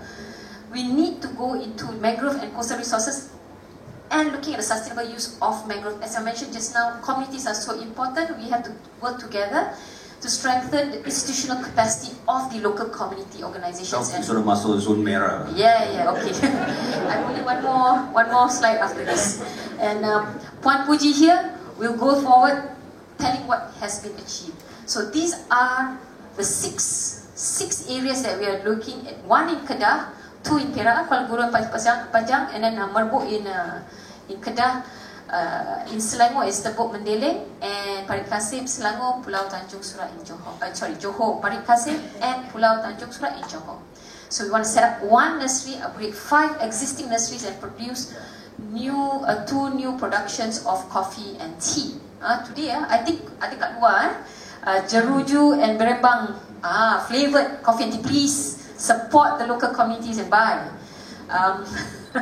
So these are the most important things, and so it's completed. What we have today are 24,500 trees planted, and going forward 50,000 trees of Hutan bakau minyak and bakau kurap, very important trees to us. And previously we produced mangroves and Kulega also drinks. So these are the things that we help together with GEC to get the committees to plant, to rehabilitate, to look after, and to live off those trees sustainably in order for us to live in harmony, inshallah. And so, of course, capacity building is so important for us. So, Scan here if you would like to know more about what we do at Yayasan Sandabi. Thank you so much. Okay, thank you so much, Fajar and Ratila, for sharing with us the experiences, success story of Yayasan Sandabi. Certainly, I think the focus point here is actually the community, and you put it rightly. I think the important thing is how to empower them. Thank you so much for that.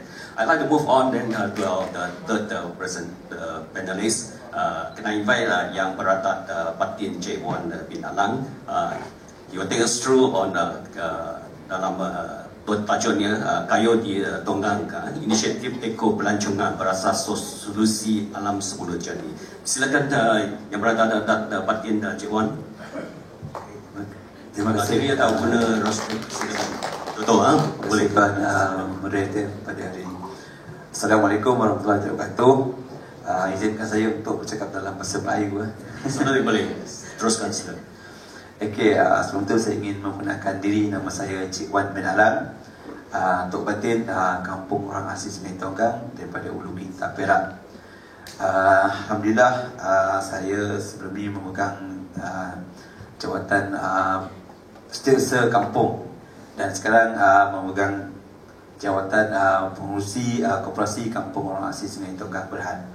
Alhamdulillah, di Kampung Sungai Tonggang kami telah wujudkan Kayu di Tonggang, iaitu inisiatif Eko Pelancongan berasaskan solusi alam semula jadi. Pengenalan dilantik sebagai Tok Batin Kampung Sungai Tonggang pada 9 Julai 2012. Pernah memegang jawatan seperti jawatan Kampung Sungai Tonggang. Kini merupakan pengurusi Koperasi Kampung Orang Asli Sungai Tonggang Berhad, KKOSTB. Telah membangunkan Kayu di Tonggang, iaitu KDT, itu kawasan rekreasi dan eko pelancongan yang menawarkan pakej denai bersikat lasak dan pakej rekreasi luar dengan sokongan projek. Hala 7 mengenai peranan komuniti dalam melaksanakan inisiatif penjagaan sungai serta hutan dan eko pelancongan. Kami telah mewujudkan kelas pembelajaran terbuka sungai, itu mempelajari tentang ciri-ciri sungai, punca air sungai, ciri-ciri semula jadi sungai, suara sungai, pemantauan kualiti air. Yang kedua, pemantauan sungai Senoy. Di tempat saya itu sungai itu dinamakan Sungai Senoy, dilakukan secara berkala 2 hingga 3 bulan sekali. Status Sungai Senoy alhamdulillah berada di kategori sebagai kelas A. Itu sangat baiklah melalui indeks River Ranger IRR. Yang tiga, pelepasan ikan di Sungai Senoy, pemeliharaan biodiversity, meningkatkan biodiversity sungai dengan memperkenalkan spesies ikan yang kemungkinan telah berkurang, penghayatan dan menghayati kehidupan akuatik sungai. Laluan Eko Denai dalam bahasa Demian Nong Pencacinjuk, itu maksudnya denai berjalan kaki, aktiviti trekking yang dipandu oleh orang asli sendiri, orang asli Kampung Tonggang, belajar tentang spesies pokok dan kegunaannya. Tarikan utama periuk kera, titisan air dan jabatan gantung. Pakej seli 6 seli tandas, 4 pondok, 1 pondok pembayaran, tapak parkir yang telah siap dibina. Antara pakej-pakej yang ada di Kayu di Tonggang, kita ada seli demonstrasi menganyam, demonstrasi menyumpit, kaunter pendaftaran. So siapa yang ingin menimba merasa suasana, datanglah ke Kayu di Tonggang. Okey, Eco Denai Basikal Lesak. Laluan Eco Denai sepanjang 6.86 kilo dilengkapi dengan papan tanda ataupun checkpoint dan kawasan rehat. Checkpoint yang ada Bahung, Bedrock, Waterfall dan Sungai Mam. Okay, sistem pengumpulan air hujan, pondok rehat. Baru-baru ni kami buat promosi melalui Ulu Kintan Riders. Diorang telah masuk ke checkpoint track kita orang. Checkpoint Bahung dan air terjun Bedrock. Pencapaian pergitarapan. Alhamdulillah pada 2023 menerima lawatan kerja daripada Perdana Menteri Malaysia yang ke-10 Datuk Seri Anwar Ibrahim pada Ogos 2023. Komuniti orang asli Kampung Seri Tenggang diakui dan dihargai dengan penganugerahan anugerah khas Ketua Pengarah Jabatan Pengairan dan Saliran Malaysia sempena anugerah khas Sumber Air Negara Aksa 2023. Alhamdulillah setakat hari ini kami telah buat kutipan di Kali Tenggang sebanyak RM28,663 daripada Mei hingga 23 hingga Disember 2023. Saya ucapkan terima kasihlah kepada terutama sekali pada GC yang banyak membantu kami.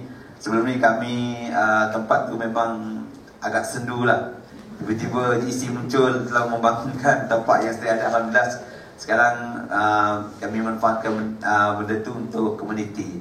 Alhamdulillah, terima kasih. Tahniah terima kasih kepada pelakon Cikgu yang telah memberikan kami satu pengalaman kejayaan dan juga hal tujuan mengenai peranan komuniti dalam melaksanakan inisiatif penjagaan sungai dan juga hutan. And I think more importantly, he shared with us also the how the community get involved in the what we call the eco pelancongan and dengan juga lawatan yang ramah berhormat pada Menteri. Tahniah kepada you, terima kasih. Jadi saya akan teruskan dan saya nak jemput panel terusnya Cik Puji Astuti binti Ismail. Beliau akan memberikan satu ceramah tentang sahabat hutan bakau Kuala Gula. And tempat ini sebenarnya di Perak and tajuannya ialah inisiatif pemulihan bakau paya laut. Silakan Puan Puji. Silakan.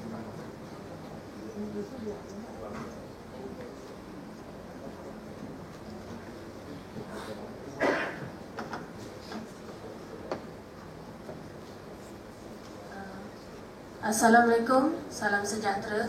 Nama saya Puji Astuti binti Ismail daripada Pertubuhan Sahabat Hutan Bakau Kuala Gula. Yang mana kami punya slogan untuk tahun ni, bakau adalah nafasku. Okay, yang mana kami ada sekapur sirih agenda daripada Pertubuhan Sahabat Hutan Bakau. Yang pertama, kami orang bakau, bukan saja ada orang asli, kami pun ada pengenalan daripada Pertubuhan Sahabat Hutan Bakau. Apa maksud sahabat bagi kami komuniti yang mana kebanyakan dengar bahawa sahabat ini terlalu manis. Okey. Yang ketiganya, kami mampu, maksudnya adalah mencapai segala kejayaan pengiktirafan daripada Pertubuhan Sahabat Hutan Bakau. Dan matlamat kami yang terakhir adalah hala tuju pertubuhan itu sendiri, matlamat dan visi Sahabat Hutan Bakau Kuala Gula bersama GEC. Okey, ini adalah kami orang bakau yang mana kebanyakan kami adalah komuniti orang kampung Kuala Gula. Mungkin ada yang kata kenapa sikit sangat kami punya komuniti 13 orang. Sebenarnya kami ramai, tetapi yang berminat berkaitan dengan hutan bakau tidak ramai. Asalnya kami ahli adalah 40 ke 80 orang, tapi hanya untuk di darat. Kalau untuk di lautan ataupun di hutan bakau tak ramai yang berminat. Ini resiko yang perlu kami hadapi daripada sejak Pertubuhan Sahabat Hutan Bakau tahun 2006 sehingga bencana tsunami tahun 2004 dan turut selama hampir 18 tahun dan komuniti kami adalah terdiri daripada pelbagai peringkat umur daripada 18 hingga 55 tahun. Okey. Manisnya bersahabat. Mungkin ramai dengar, okey. Setiap keputusan perlu ada kesepakatan. Walaupun macam mana kami bertelagak, kesepakatan itu adalah perlu. Kerja kami adalah gotong royong. Tak kiralah kerja yang ringan ataupun yang berat. Okey. Penat berbakti pada bumi. Tak kira apa kerja yang kami buat, kami akan berhenti seketika menarik nafas agar ringan rasa beban yang dipikul. Mencari kekuatan meneruskan perjuangan. Itulah perjuangan yang sangat berat perlu kami hadapi. Aku lapar, kau pun lapar. Mari kita kongsi makanan bersama sahabat komuniti pertubuhan Sahabat Hutan Bakau Kuala Gula. Hijaunya bakau yang ditanam, nikmat yang dirasa tidak dapat dibalas walaupun dibeli dengan wang ringgit yang berjuta. Peritnya bersahabat. Yang ni memang perit sangat. Mungkin ada yang kata kami tidak akan bertikam lidah. Pembohong. Saya bagi tahu pembohong kalau kami bawah komuniti tidak pernah bergaduh. Tetapi bergaduhnya kami hanya sekejap. Okey? Berkira tenaga kaki buli itu biasa. Mana-mana pun dalam adik-beradik akan ada, termasuk kami di dalam sahabat. Buat kerja macam mana pun akan ada kaki buli. Mulut kunci memang ada. Okey, bersama komuniti kita bagaikan keluarga. Bila minta pendapat banyak yang diam, tapi bersembang di kedai kopi semua idea akan dikeluarkan. Okey. Sekali membawang macam yang saya katakan tadi. Bila kita minta pendapat, tak ada. Aku ikut saja. Tapi bila dia bersembang, okey, membawang, walaupun di dalam hutan bakau, ingat, unggas-unggas pun terkejut, semuanya lari. Okey. Ini yang paling sangat-sangat dan mungkin ada yang menafikan, tapi inilah kenyataan yang paling perit. Setiap pekerjaan akan ditanya, berapa lu orang mau bayar? Okey. Sebenarnya bukan saya kata benda ni free. Okey. Setiap kederat tenaga, walaupun kami tidak terima imbalan yang setimpalnya, tetapi inilah kenyataan, setiap bayaran kami terima dengan keikhlasan. Walaupun bayaran tak kiralah RM10 ke RM20 untuk setiap bayaran. Tetapi kami tidak pernah bersungut walaupun perkataan yang dikeluarkan berapa bayaran yang kami terima. Jangan marah ya. Okey, ini adalah kejayaan dan kemampuan kami. Okey, yang mana manjada wajada, barang siapa bersungguh-sungguh pasti hasilnya insya-Allah. Ini yang kami pegang atau prinsip kami. Setiap pengorbanan kami tak minta imbalan, cuma kami minta penghargaan dan dihargai. Dan setiap program, setiap aktiviti kami, yang mana kami ada tapak nursery, kami ada cara dan kami belajar daripada setiap yang disalurkan pada komuniti. Dan juga dana yang kami dapat daripada Yayasan Sendebi, kami telah membeli sebuah biji bot dengan horsepower Yamaha 75 horsepower. Panjang bot adalah 27 kaki, yang mana harga dia mencecah hampir RM40,000. Dan juga kami adalah salah satu daripada ahli jawatan kuasa JTPP peringkat kebangsaan dalam hutan bakau. Dan juga kami telah diiktiraf oleh Sultan Perak di atas usaha yang telah kami lakukan. Ini adalah senarai kejayaan yang sahabat telah lakukan. Okey, ini adalah keratan akhbar yang telah kami dapat selama pertubuhan ditubuhkan. Dan ini adalah masih dalam perbincangan untuk Kuala Gula dijadikan tapak ramsar. Dan kita ada video dengan layar liar. Okey, kemudian kalau boleh kami ingin menduniakan Pertubuhan Sahabat Hutan Bakau, Hala 7 Sahabat, VC Sahabat, Matlabat Sahabat di peringkat kebangsaan, dunia dan global. Okey, daripada saya mengucapkan ribuan terima kasih. Tanpa GEC siapalah kami, kerana kami hanya komuniti yang tidak tahu apa-apa. Okay, segalung budi buat semua yayasan dan juga jabatan-jabatan di atas sumbangan dan tunjuk ajar yang diberikan. Dan saya mewakili dan bersama dengan komuniti saya yang ada ke atas sana mengucapkan selamat ulang tahun kepada GEC yang ke-25. Thank you. Certainly, I think Miss Puji telah berikan kami satu berkongsi dengan satu pengalaman dan kejayaan dalam memelihara perlindungan hutan payan laut. Certainly, kami nak ucap banyak terima kasih. Your central message is very important to us. Manisnya bersahabat. Thank you very much for that. Right. Jadi saya akan teruskan dengan salah panel yang terakhir, tidak lain daripada Mr. Shak Puyo yang akan membentangkan tajuknya orang asli cultural heritage and art in climate mitigation. Silakan Mr. Shak. Terima kasih kepada GEC kerana menjemput saya untuk datang membuat pembentangan. Okay, here I'd like to share a little bit about the TK, Traditional Ecological Knowledge.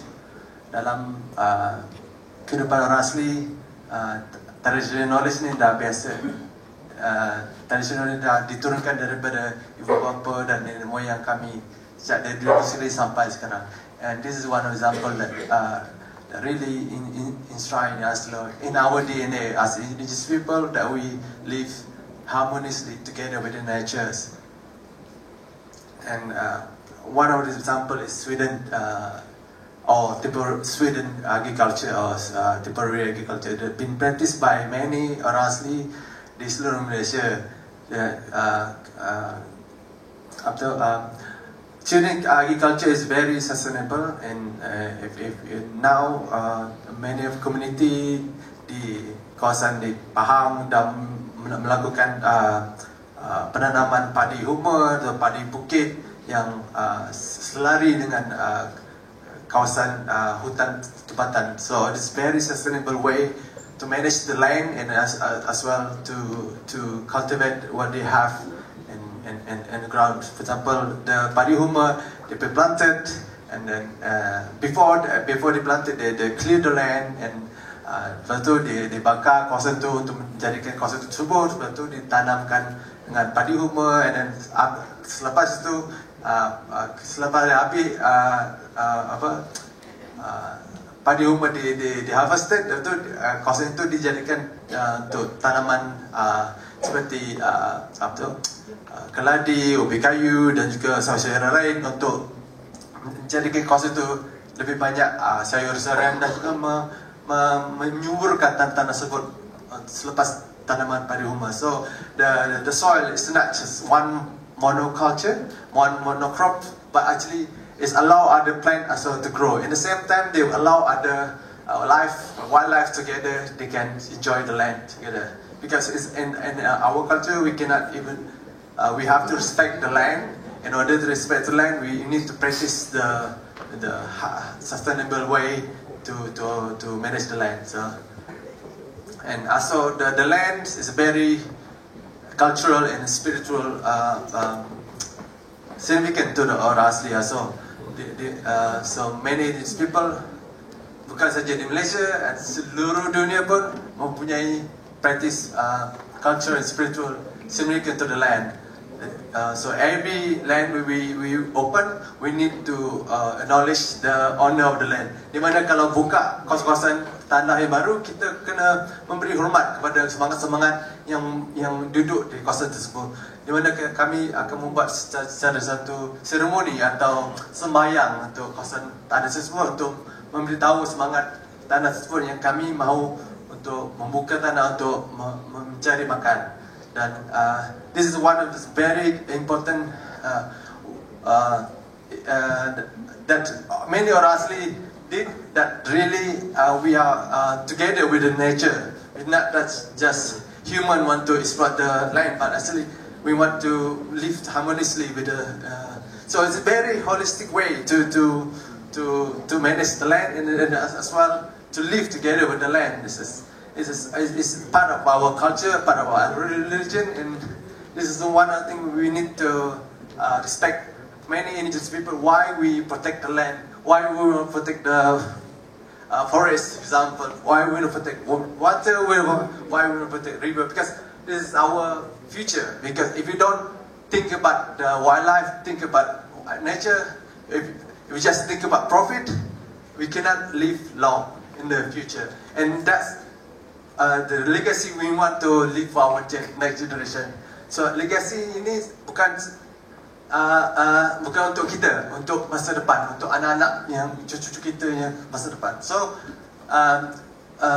suatu minda orang asli memang ada mengenai bagaimana legasi kita untuk tindakan untuk masa depan. So community management tu memang ada dari diajar dari dulu sejak sekarang. So dia menjadi salah satu contoh untuk kepada komuniti sedunia pelajari daripada kehidupan orang asli yang amat lestari dan menjadi salah satu yang boleh kita contohi untuk menjaga alam. Okay, what I really like to say thank you to GAC that really give me so much benefit to my community in my village. So one of the projects that have been successfully established is now is a cultural center in my village. So I'd like to say thank you to GAC with the team, and we managed to build the cultural center. If anyone want to go to visit the cultural center in my village, you can contact me and contact GAC. There's a lot of program we will advertise soon. And okay, one of the reason I putting art and culture because I think is something that we miss today. I think Malaysia we don't recognize art as one of the key movement, a medium that tells the story about our environment. I think sebab sekolah kita art ini bukan salah satu benda yang penting. Sebenarnya ada seni ini dijadikan satu it's like punishment. Kalau di sekolah rendah pengajaran seni itu bukan cari pelajaran yang yang important untuk belajar. So salah satu kenapa saya menggunakan art untuk memberitahu mengenai keadaan alam sekitar. Sebab kan art adalah bahasa yang universal, bahasa yang boleh faham untuk sesiapa saja. So art is very easy way for me to tell what happened in our environment. I think that's one example why many of now COP28 sedang mengatui bagaimana art menjadi salah satu alat untuk memberitahu mengenai environment. So I'm one of the artists that been selected to be in the COP28 as an artist resident to produce art for the demonstration and also event in the COP28. So I was happy to be there, to be one of the artists who produce artwork for the COP. Alright, terima kasih. Thank you, terima kasih. Inilah yang artis kita sebenarnya dalam pagi ini akan mengkongsikan pengalaman dari segi dan juga hal tuju dari segi untuk mempertingkatkan kepentingan nilai budaya dan juga warisan orang asli melalui seni lukisan untuk menjaga impact culture. Thank you very much for all the presentation, and certainly, ladies and gentlemen, that brings us to the presentation part. We complete all the panelists, listen to all the panelists. We have heard a wide range of presentation, perspectives and views from the not just a GC itself, all right, but also as an NGO. We are listening also from the government perspective through Dato' Noor Hisham, from the corporate sector, from South Sandalabi. Also more important, I think today is actually the committee members themselves, including all our engineers members. Thank you very much for the presentation. I think they have all illustrated very well, showing us all the inspiring example across all the various aspects, from forest management, mangrove swamp management, peat swamp management, as well as the water resources management. With that, I just want to take the opportunity just to quickly, we have only about probably 10 minutes left only, alright? 10 minutes left only, alright? And probably I might not be able to get allow you to have questions from the floor. Well, I was told that from the organizer, our honorable ministers are already here. But very quickly, just a word quickly around the panelists. Any message, I think from Mr. Nagan, any message that you probably want to share with us as in terms of how to sustain the community commitment. Very quickly, just once. Very quick, I think it's an interesting question, the moderator. I think everybody interested wanted to involve local community in terms of the forest restoration activity, so many kind of things. But the problem, the main important, the fundamental issue is, as an implementer, we should how long you want to run this activity. If let's say you want to involve the community for a long run, as an implementer, we have to develop, like a GEC for say, like a Kuala Gula, started 2006, until now, we are still supporting them. Even though the funders comes in the different funders, but again, we have to be eagerly, have to strongly hold their hand and support to bring them to the certain stage where they can self-sustain. Then my humble suggestion here, if anyone wanted to develop that, please must have a long-term plan. Otherwise, it won't be like a white elephant projects. So you need to hold a hand. Exactly. Thank you. That is my only Thank you for that contributions. I'd like to move on to Dato' Noor Hisham. Dr. Hisham is also a chairman for the Malaysian Water Partnership. Dato', from your experience, how could NGOs like MIWP can in a way support community-based water stewardship? Silakan. Thank you. Just 1 minute. Okay. MIWP's focus right now is on integrated water resource management, and actually we are checking on the capabilities and the level of understanding at Badan Kawal Selia Air in the States. We are focusing on improving their understanding of water resources and looking at their relationship with their stakeholders. So that's where our focus is at the moment. And right, thank you for sharing with us. I think Dato' wears so many hats actually. I'd like to move on perhaps. I think in terms of corporate sector, Dr. Haja Yatila, what was your advice from your experience in Sandabi to other corporate sectors that we can join in together in supporting community-based environmental activities? Silakan. Actually, when we came in as a partner, we asked for testimony and all that from others. So there were others that were already working. We want more to come in actually, right? But after we came in, I think the other big yayasans like Petronas, Hasana, all came in as well because they know that our partners are the better ones lah. The ones that can survive working with Yayasan Saindabi will be the best ones. But I think ultimately, Dato', I want to impress on this. Not all projects can attract funding, but projects that have a sustainable impact. Yeah. At the end of the day, we want to see the impact that we make there, it will carry on for a long, long time, and that when we leave, we will be comfortable that impact will still remain there. That is what will attract funders. Yes. Thank you. I think sustainability the key word here, certainly. Right. Saya nak teruskan kepada yang berada di Patin Cewan. Apakah tindakan yang diambil oleh pihak Patin untuk menjaga sungai dan sebenarnya di kawasan? Apakah jenis aktiviti sebenarnya untuk sungai? Silakan. Terima kasih Tuan Moderator.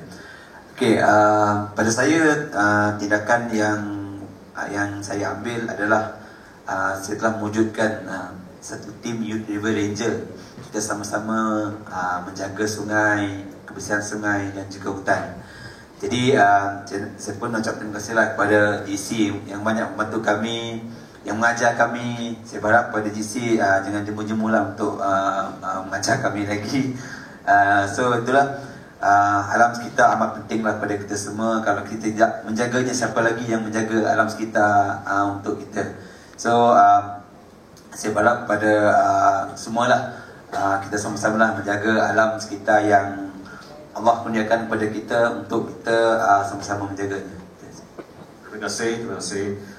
Saya juga nak tanya Miss Puji dari segi apakah pencapaian utama dan kajian yang terbesar yang telah dicapai oleh pertubuhan sahabat hutan bakau yang tadi kami memang dengar pada you, but in terms of the main important kind of main pencapaian utama, can you just elaborate and probably share with us again? Pencapaian yang utama yang penting adalah komuniti sendiri. Tanpa komuniti, gerak kerja untuk menjaga alam sekitar memang sangat-sangat susah. Ada linear sebenarnya. Ya. Tanpa komuniti, maksudnya kita nak buat untuk alam sekitar. Kalau kata untuk satu pokok yang kita tanam, belum tentu boleh hidup untuk 100 tahun. Tetapi untuk sebatang pokok ditebang oleh manusia hanya perlukan 3 minit saja dengan jengsong. Ini yang kami lihat sendiri, yang mana komuniti tanam pokok tetapi ditebang oleh anak komuniti sendiri. Jadi sakitnya macam kita torek kita punya nadi. Bila pokok tu tumbang, sama dengan darah kita yang mengalir. Jadi kita akan marah pada komuniti kita yang lain bahawa pokok yang aku tanam bukan untuk mendapatkan hasil pada diri aku, tetapi untuk anak cucu yang akan datang apabila hasil laut tidak ada pada hutan paya bakau. Yeah, thank you for that central message. I think that's very relevant. Thank you. And then last coming to our artist here, artist Shah. Why is it so important? Kenapa pentingnya untuk berikan satu special attention to the indigenous people in the context of forest rehabilitation? Silakan dan setengah minit. I think one of the things that we all acknowledge that many indigenous people are frontliner in protecting the forest from destroy, and we always try best we can, put our body there to do blockade to stop from any encroachment happen that really will destroy the environment, because yes, environment, forest, water, river is our blood and our flesh and ours, because we believe those have a life also, and in my belief, in Orasi belief, every person that passed away, many Orasi passed away, they have spirit to go to forest, to go to river, go to the ocean, go to the water. So they are our ancestors, they are our brother, our sister. So that's why we want to protect them, because it's our family, also our family member, our sibling, and if we see them being cut down, and it's like Puan Puji cakap, seperti itulah pokok kalau ditebang sama juga macam adik-beradik kita yang dibunuh. Right. Thank you very much for that explanation. I think essentially it's going to tell us a story that the environment is alive, and certainly we need to respect that. Ladies and gentlemen, I want to apologize for not being able to give you a chance to ask questions or response. But perhaps if you'd like to, with this all material, download the websites and the GC websites, you can correspond with the respective panelists later on for any kind of clarifications. With that, ladies and gentlemen, certainly I think we have a very interesting session. Listen to all the different perspectives from all the various sectors as well, in terms of various kind of activities. And once again, thank you for your participation. But most important of all, can join me to show appreciation to all the panelists here in this room. Thank you. With that, I think I'll complete my task. Within this period of short time, and passing back to the secretary. Thank you. Terima kasih kepada Yang Berbahagia Datuk dan seluruh barisan panel. Majlis menjemput Yang Berbahagia Datuk Zumur Shah bin Mat Syari, Ahli Majlis Penasihat GC, bagi menyempurnakan sesi penyampaian cenderahati kepada moderator dan barisan panel sesi kedua.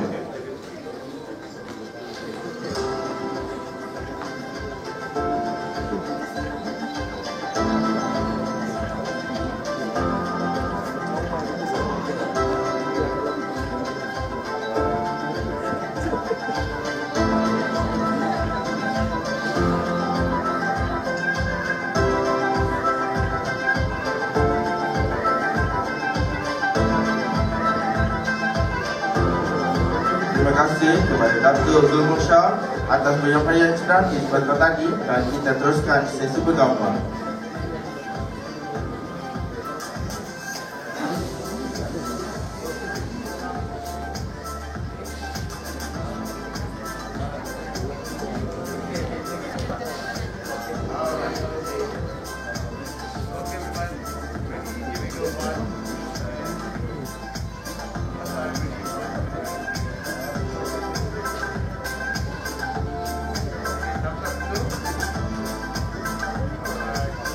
Majlis sekali lagi merakamkan jutaan terima kasih kepada moderator dan seluruh para panel sesi kedua.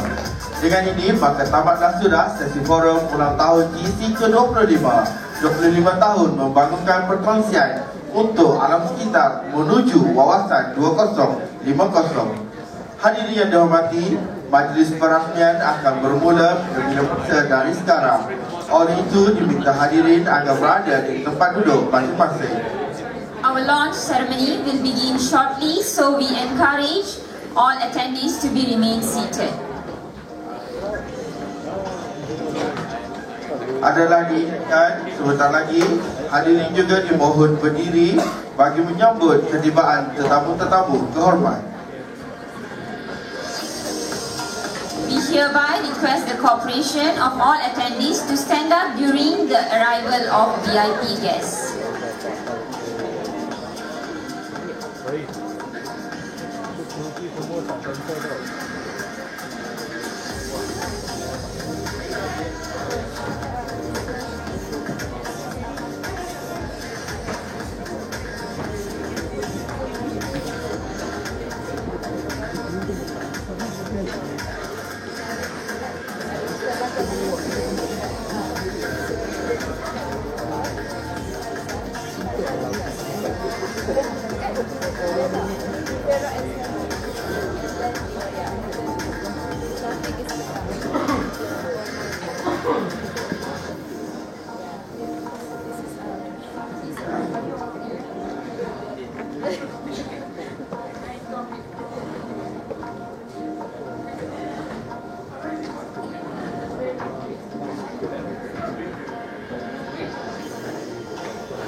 announcing the arrival of Yang Berbahagia Dato Sri Huang Tiong Si, Deputy Minister of Ministry of Natural Resources and Environmental Sustainability, accompanied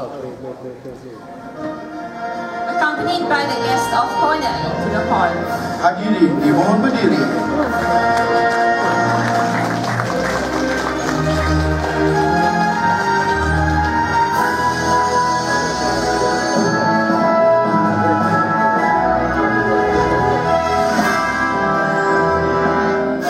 Hadirin dimohon duduk.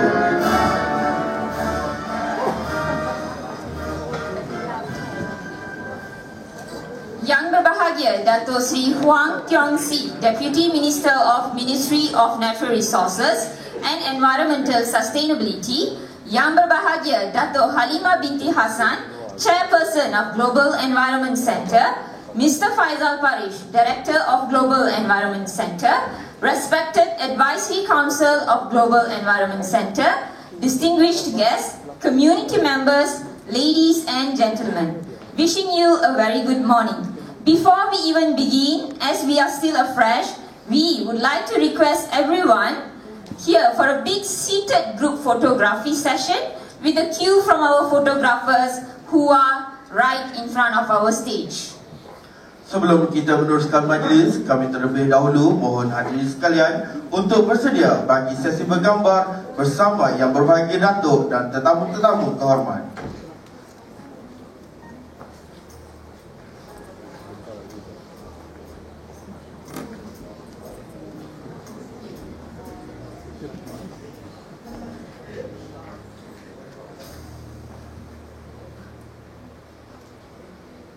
Okay, everyone, ready? Okay, stand by 1, 2, and 3. One more time. Ready? 1, 2, 3. Can you get everyone to give a thumbs up? Okay, ready? 1, 2, and 3. 1, 2, and 3. Thank you. Thank you, everyone. Without further ado, please allow me to reintroduce the founder and director of GEC, Mr. Faisal Parish, who has been a key figure in environmental management across East and Southeast Asia since 1983. Mr. Faisal has contributed to projects in over 20 countries and played a key role in sustainable palm oil practices and peatland management. He has been instrumental in addressing transboundary haze in ASEAN, leading the Asian Peatland Management Strategy and promoting community involvement in ecosystem protection. Hadirin sekalian, Yang Berusaha Encik Faisal Parish merupakan pengasas dan pengarah GEC. Beliau juga merupakan individu penting dalam pengurusan alam sekitar merentasi Asia Timur dan Tenggara sejak tahun 1983. Telah memberi sumbangan dalam pelaksanaan projek yang melibatkan lebih 20 buah negara dan signifikan bagi pengurusan kelestarian tanah sawit dan gambut. Distinguished guests, ladies and gentlemen, let us welcome back on stage Mr. Faisal to deliver his address.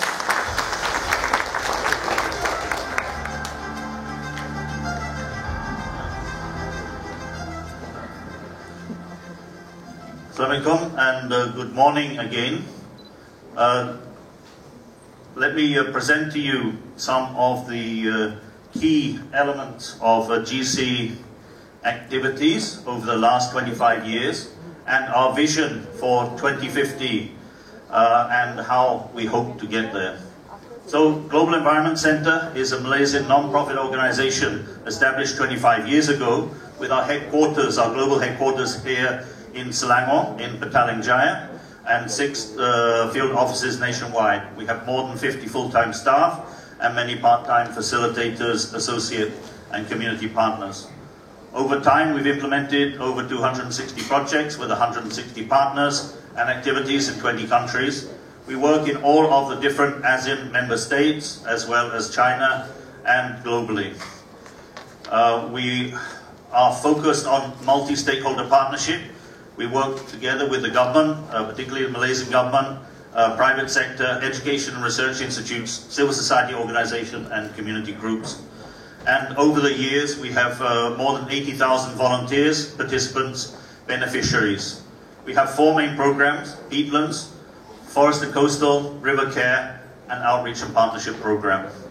So our key achievements over the last 25 years include the development and implementation of the ASEAN Peatland Management Strategy in partnership with the ASEAN Secretariat and the 10 ASEAN member states. We have worked to enhance the sustainable management of peatland ecosystems and reduce the scale and severity of fires and haze in the region. As presented in the first panel meeting this morning, we have had great success in stopping further development in peatland areas and promoting more sustainable action in the palm oil, land development, agriculture and other sectors, and reducing the severity of fire and haze in the southern ASEAN. We still have more work to do, particularly in northern ASEAN, which still is facing a lot of problem of agricultural fires and burning. The second major area of achievement has been empowering local communities. We have worked to support more than 100 different community groups in Malaysia and across the ASEAN region, and we have helped directly establish more than 25 new community groups in different villages, communities and areas. This has been recognized in 2023 by the ASEAN Center for Biodiversity with the award of the inaugural ASEAN Green Initiative was awarded to the work that we undertook with Yayasan Petronas, 21 community groups at 14 sites in 11 states in Malaysia for transforming degraded peatland areas and forest and mangrove area back to good quality forest. So I'd like to just highlight some elements looking forward. We have completed 25 years, but what about the next 25? What is our vision for the future? We believe, we hope that in 2050, humankind will be living in harmony with the planet. I'm sorry, still at the moment we're not in harmony. We still have a conflict. As some people say, we need Mother Nature. Mother Nature does not need us. If we do not look after the planet that we have, we only have one planet, if we do not live in harmony with the planet, then the planet will treat us badly. We're already seeing storms, floods, droughts, other things severely impact us. And that is a symptom of what we have been doing to the planet. Our next 27 years to 2050, we have to change that and hopefully put us on a better track for the future. What do we hope for the world in 2050? Not only GC's hope, but many forums around the world, the governments themselves, have agreed that by 2050 we should have a radically improved world where we're living more in harmony with nature, where communities are empowered and people are living in harmony with the environment, where we have eliminated poverty, where the circular economy model is 100% for everything. We have no such thing as waste material, where every individual enjoys universal right to a clean and safe environment. We also hope for an environment and natural resources are managed sustainably. In line with the commitment of Malaysian government and governments around the world, greenhouse gas emissions have met net zero, and we have started to control significantly the climate crisis affecting the world. Deforestation and land degradation have been eliminated, and land, water, soils and natural resources are managed in a sustainable way. So if that is our vision for only 27 years away, how do we go there? And GC is not so big or big-headed that we think we alone will solve that problem.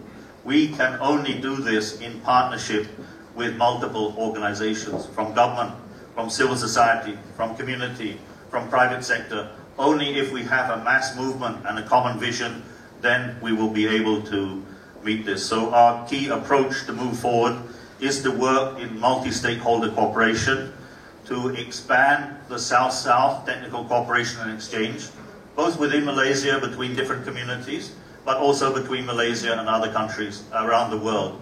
There is much we have achieved here in Malaysia, in ASEAN, that can be shared, and work with our brothers and sisters in Africa and Latin America want to learn what we have done, but also there are things they have done that we can learn from.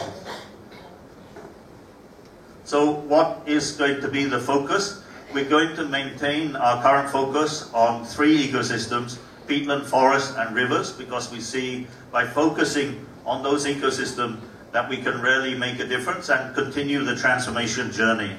But we will strengthen and scale up our effort over the coming period. For geographic scope, we're going to expand our current river and forest program, which is mainly in Malaysia, to expand that to cover the ASEAN region, and our work on peatlands and fire and haze already at the ASEAN region, we're going to spread that internationally within the Asia-Pacific region or elsewhere. So in terms of our renewed vision, it is for a world where our environment is safeguarded and natural resources are conserved and used sustainably through equitable stakeholder partnership for the benefit of people and the planet.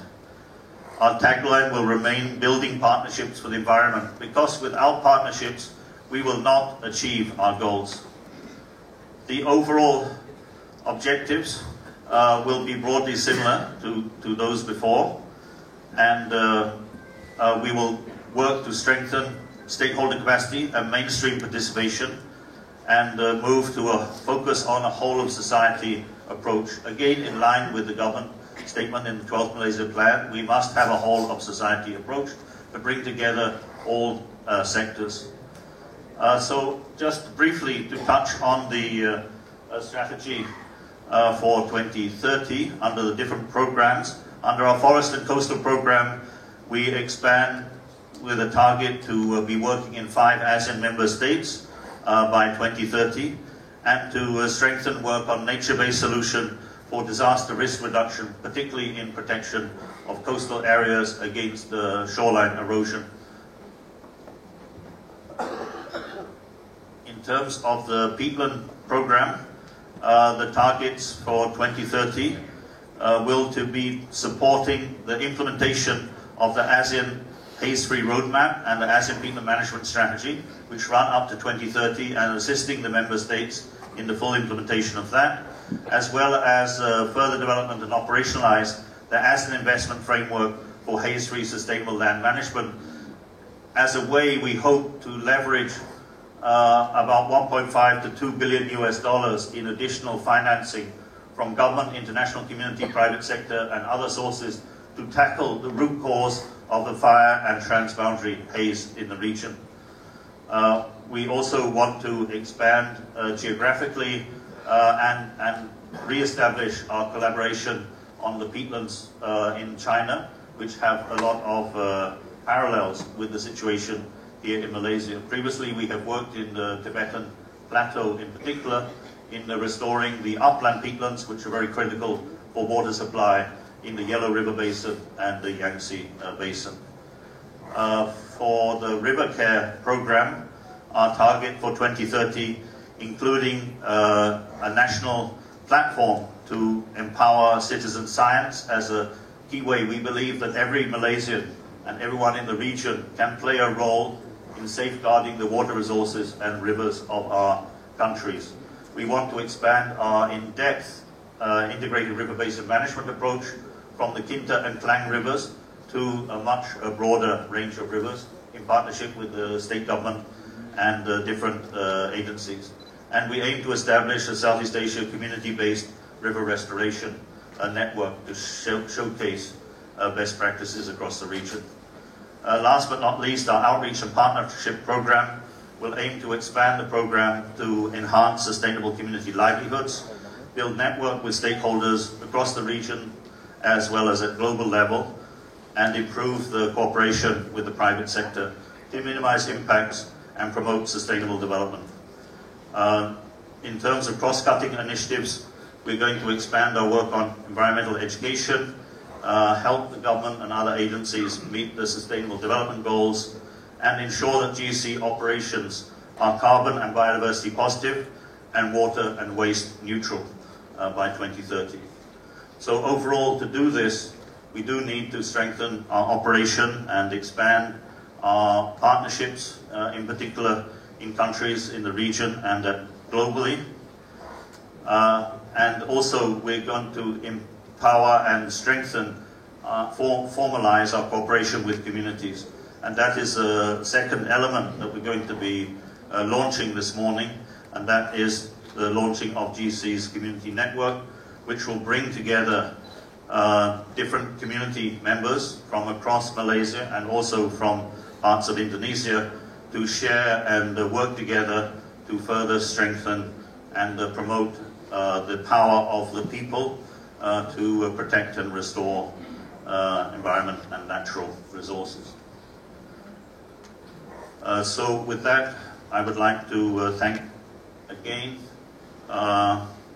everyone who has made the last 25 years possible, and to thank all in advance for the next 25 years up to 2050, the Board of Management and Advisory Council of GC, the management and staff team, and advisors, volunteers, community partners, Indigenous people and local community, government agencies, private sector, regional and international partners. Without you, there would not be a GC. And now we have a small video to just encapsulate some of the achievements and the way forward over the last years. So if we could have the video.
minta bantuan daripada GC untuk mendapatkan sungai ombak.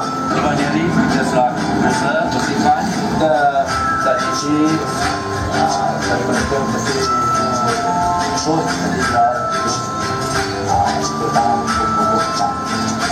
Projek ni kan nak teruskan lah, nak terus juga.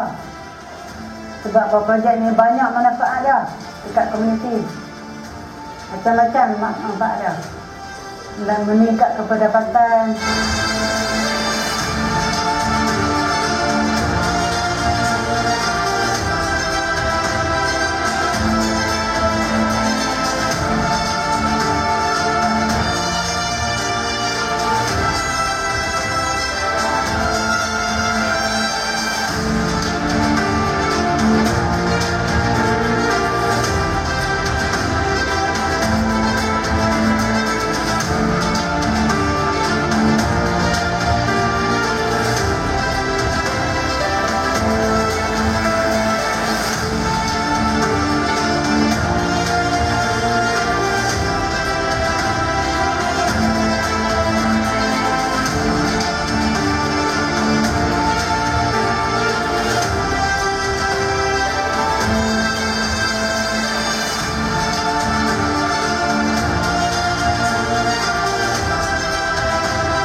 you very much, Yang Berhormat Datuk Seri.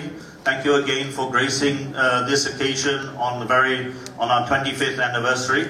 And distinguished participants, ladies and gentlemen, thank you again for coming to this GC forum and for us an opportunity to share back and to give our thanks to you for all of the work over the last 25 years where we have worked together. And we hope for the next 25 years and beyond, we will continue to work together and expand our program. Thank you very much.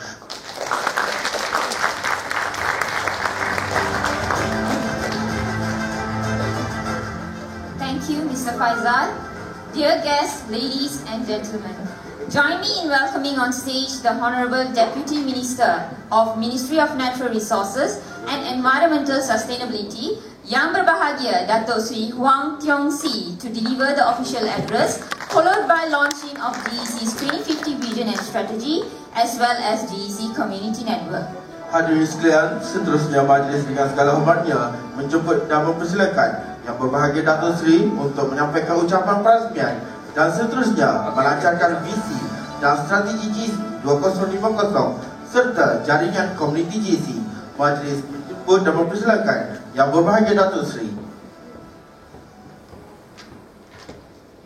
Yang Berbahagia Dato' Halimah Hassan, Chairperson of GoPro Environment Center GEC, Mr. Faisal Parish, Director of GEC, Member of GEC Board Advisory Council of Management, official from government, distinguished speaker and participants, community member of media, Yang Berbahagia Tan Sri, Dato' Tating, ladies and gentlemen, good morning and salam Malaysia Madani.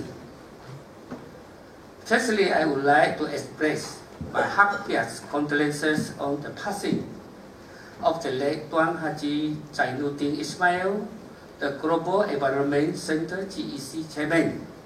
Since its inception in 1998, I believe his passing is deeply felt by many as he made a major contribution in the establishment and operation of GEC in Malaysia and beyond.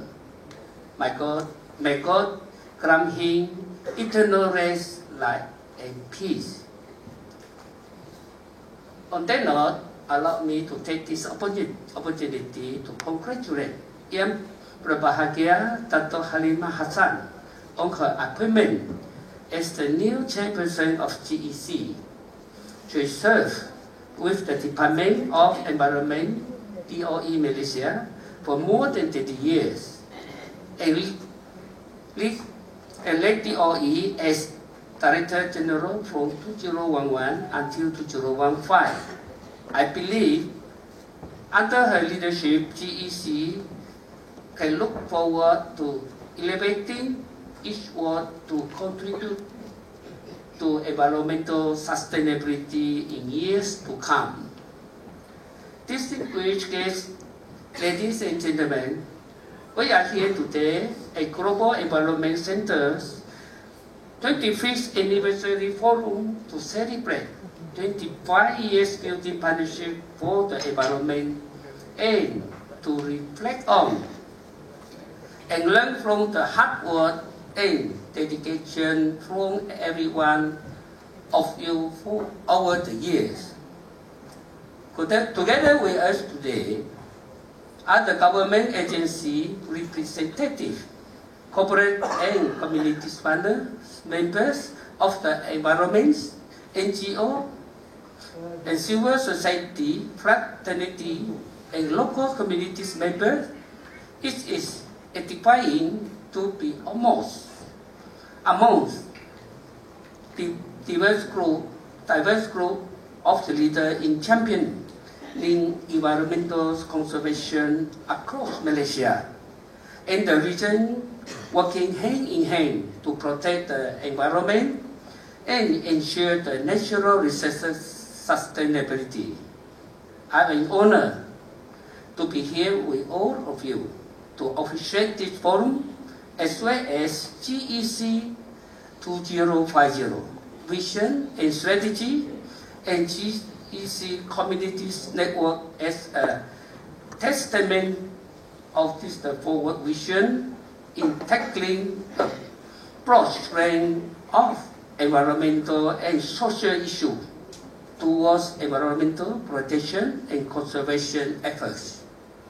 Ladies and gentlemen, in recent years, Malaysia has experienced increasing impact from severe weather driven by climate change, including more extreme events such as storms, stronger winds, devastating flood, coastal erosion, and sea level rise. The Ministry of Natural Resources and Environmental Sustainability has a vision to live a sustainable and inclusive governance of natural resources and the environment. In addressing the triple planetary crises, namely climate change, pollution, and biodiversity loss for the well-being of people and the country. To address climate change, the Ministry is developing nationally determined contribution NDC roadmap to chart the emission reduction pathway to achieve our NDC under the Paris Agreement.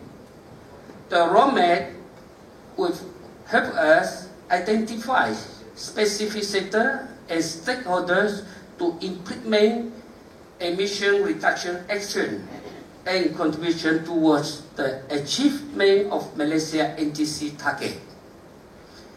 In addition, the Ministry is also in the midst of preparing a long-term low emission development strategy LTLEX to guide Malaysia.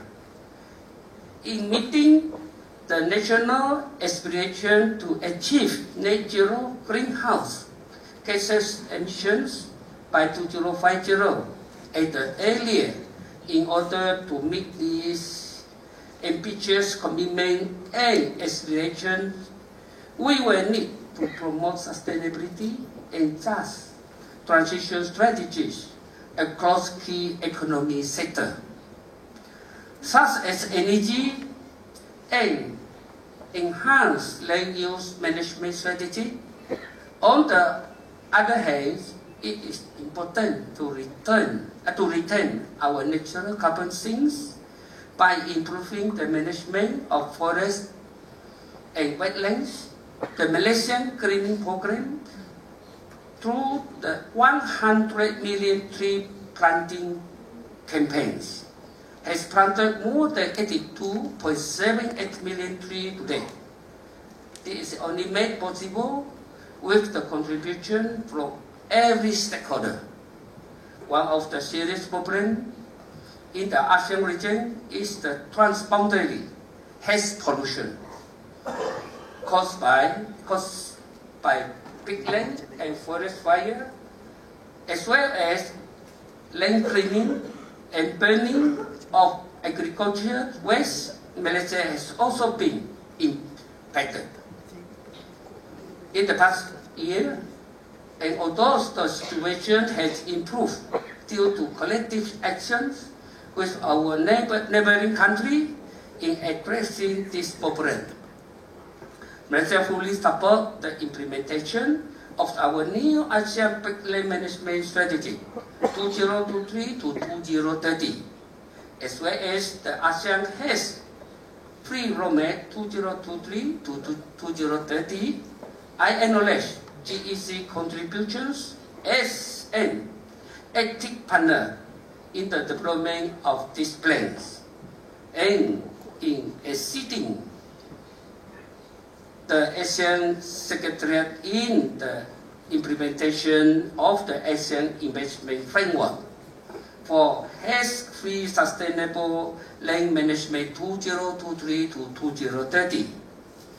Domestically, Malaysia also developed various action plans to prevent open burning and haze Among others are National Health Action Plan and National Open Burning Action Plan. In Budget 2024, the Ministry received additional financial resources to strengthen national initiatives toward addressing environmental challenges and intensifying efforts on biodiversity conservation.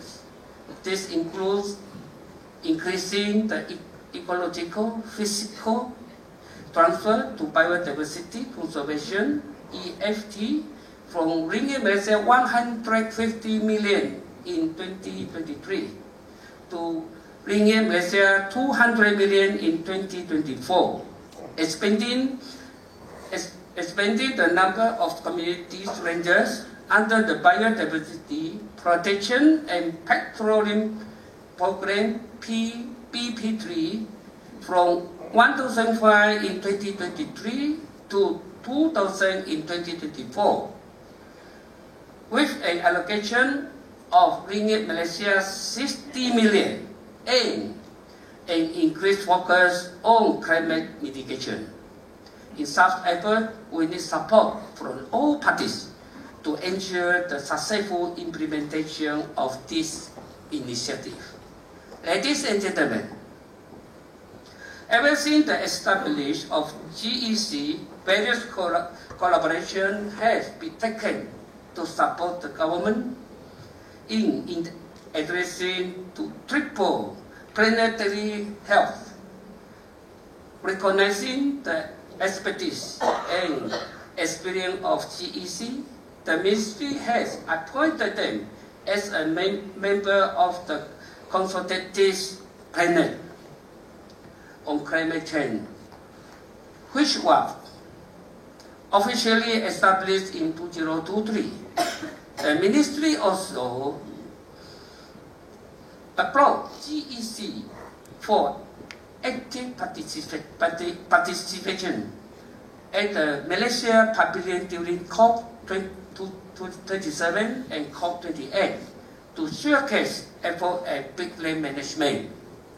I also understand that since 1998, had planted more than 750,000 mangrove and peat swamp forestry with the help of more than 60,000 volunteers. That's correct, 60,000. The Ministry in 2020 gave GEC an award as a role model for the planting and mangrove and coastal tree GEC community-based approach has been adopted and scaled up by communities and organizations across Malaysia and in other countries. On behalf of the Ministry, thank you for your work and congratulations to GEC and partners for the achievement. Besides, GEC has also been appointed by DOE as the consultant to conduct the impact study on the development and upgrading of infrastructure projects to prevent peatland fire at the fire-prone area, to overcome haze in Malaysia in 2019. In this regard, the standard operating procedure for the implementation of the peatland fire prevention program to overcome haze and the draft of the master plan for fire-prone peatland management has been developed as the output from the study.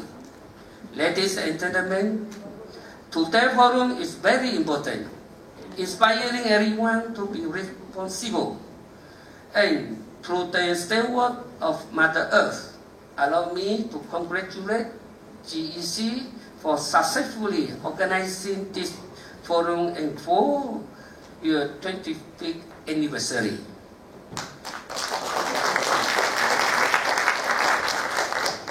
And with great pleasure, I officiate the GEC 25th Anniversary Forum and launch GEC 2050 vision and strategy and the GEC community network. Thank you.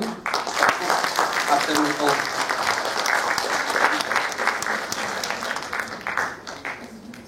Thank you, Yang Berbahagia Datuk Sri. We request you to kindly remain on stage, accompanied by Datuk Halimah and Mr. Faizal for the launching session. Ladies and gentlemen, as you heard in the speeches, today we will witness the launching of GEC's 2050 vision and strategy, as well as the launch of GEC's community network. We also request all GEC Advisory Council members to join on stage.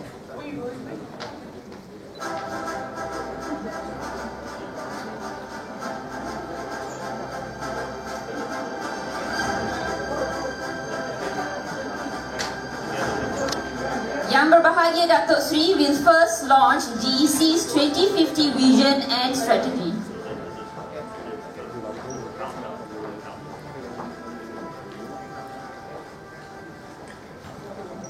Mohon hadirin sekalian untuk kita sama-sama membuat kiraan bermula dari 5.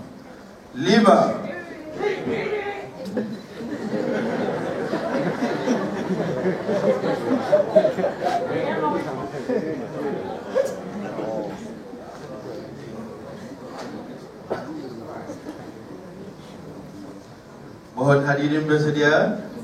Kita buat kiraan daripada 5, 4, 3, 2, 1.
Kini, Yang Berbahagia Datuk Sri akan melancarkan pula penumbuhan jaringan komuniti GEC.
terima kasih diucapkan kepada ahli majlis GC dan dipersilakan mengambil tempat duduk asal.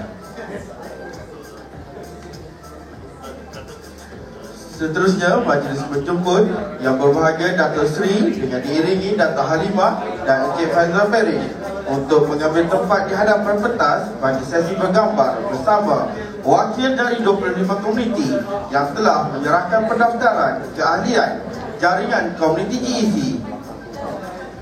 Majlis menjemput wakil-wakil komuniti untuk ke pentas.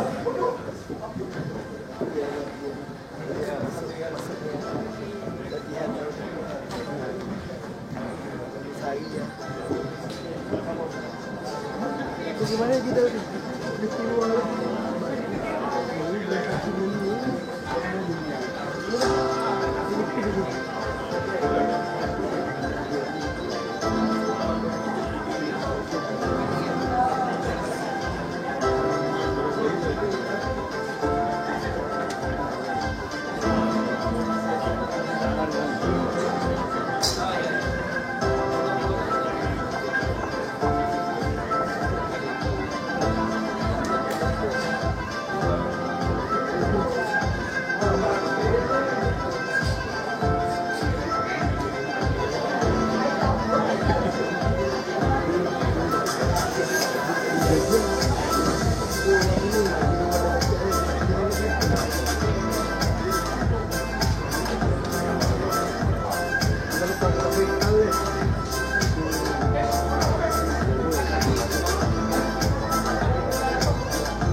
Okay, ready everybody, 1, 2, and 3.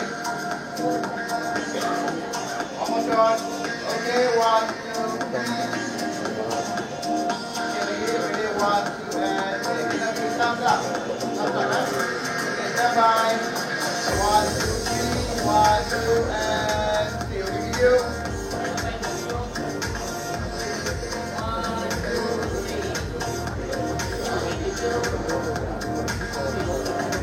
Majlis merakamkan juga terima kasih kepada Yang Berbahagia Dato' Sri atas menyempurnakan perasmian pada hari ini. Para hadirin, sila berikan terumpukan paling gemuruh sebagai penghargaan kepada komuniti-komuniti yang telah berdaftar sebagai jaringan komuniti ini. Terima kasih diucapkan kepada semua komuniti atas sokongan dan kerjasama yang diberikan. Majlis diteruskan lagi dengan sesi penyampaian cenderahati penghargaan bagi Yang Berbahagia Dato' Sri. Majlis menjemput dan mempersilakan Yang Berbahagia Dato' Halimah binti Hassan untuk menyampaikan cenderahati kepada Yang Berbahagia Dato' Sri.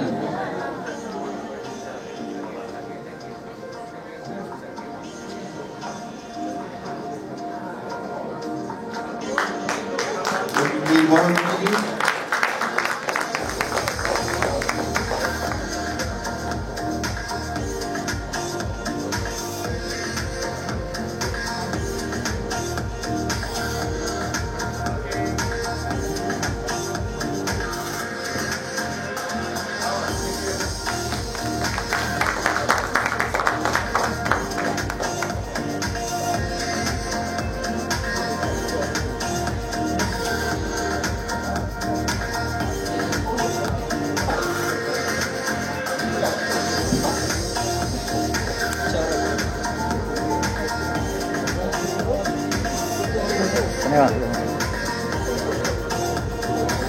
Bawah ni tak orang.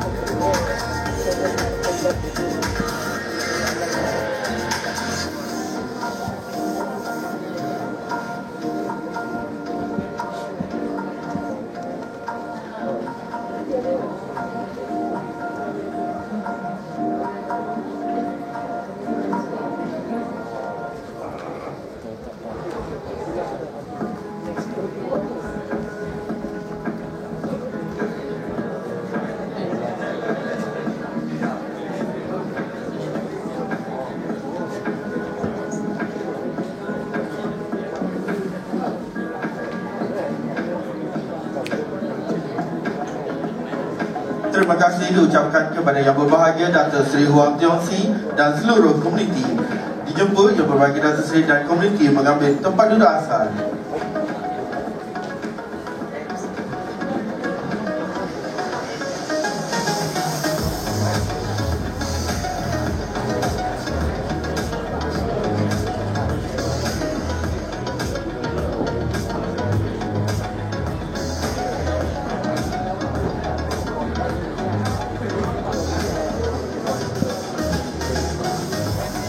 Majlis sekali lagi merakamkan jutaan terima kasih dan segala penghargaan buat Yang Berbahagia Dato' Seri Huang Tiong Si kerana sudi hadir meluangkan masa dan merasmikan majlis pada hari ini. We extend our heartfelt thanks to Yang Berbahagia Dato' Seri Huang Tiong Si for making time to grace this event. We are humbled by your presence here with us today. Additionally, we wholeheartedly thank all attendees for being with us, joining us, and supporting us in making this event a smooth success. As we are coming to the end, we therefore invite Dato' Seri Huang Tiong Si, accompanied by Dato' Halimah, Mr. Faizal, and all GEC Council members to visit GEC's exhibition booth that has been set up at the Lower Dome region. To all other attendees, we request you to be seated calmly as we have a few more announcements to be made. Para hadirin sekalian, kita telah sampai ke penghujung program untuk hari ini. Sebelum mengakhiri majlis, para hadirin dijemput untuk melawat pameran-pameran yang telah disediakan. Before we end the ceremony today, all our esteemed guests are invited to visit our exhibition booths that has been set up, showcasing various interesting projects and achievements which has been embarked over the decades. Please feel free to visit the booths and hope you will be able to collect more information on GEC and all the great initiatives that we have undertaken. We hope you go home with some nuggets and gems of knowledge. We also would like to remind that the lunch will be served from 1 PM onwards at Temu Tamu. Untuk makluman hadirin sekalian, majlis makan tengah hari akan bermula jam 1 petang bertempat di Dewan Makan Temu Tamu. Sebelum kami mengundurkan diri, kami memohon maaf sekiranya terdapat kekurangan sepanjang kami mengemudi majlis pada hari ini. Mewakili pengurusi GEC, pengurusan GEC, kami mengucapkan jutaan terima kasih kepada hadirin sekalian kerana sudah hadir memeriahkan majlis. Doa kami agar hadirin sekalian selamat dalam perjalanan pulang ke destinasi masing-masing selepas ini. Thank you again and have a great day ahead. Please have a safe journey back. Sekian, terima kasih.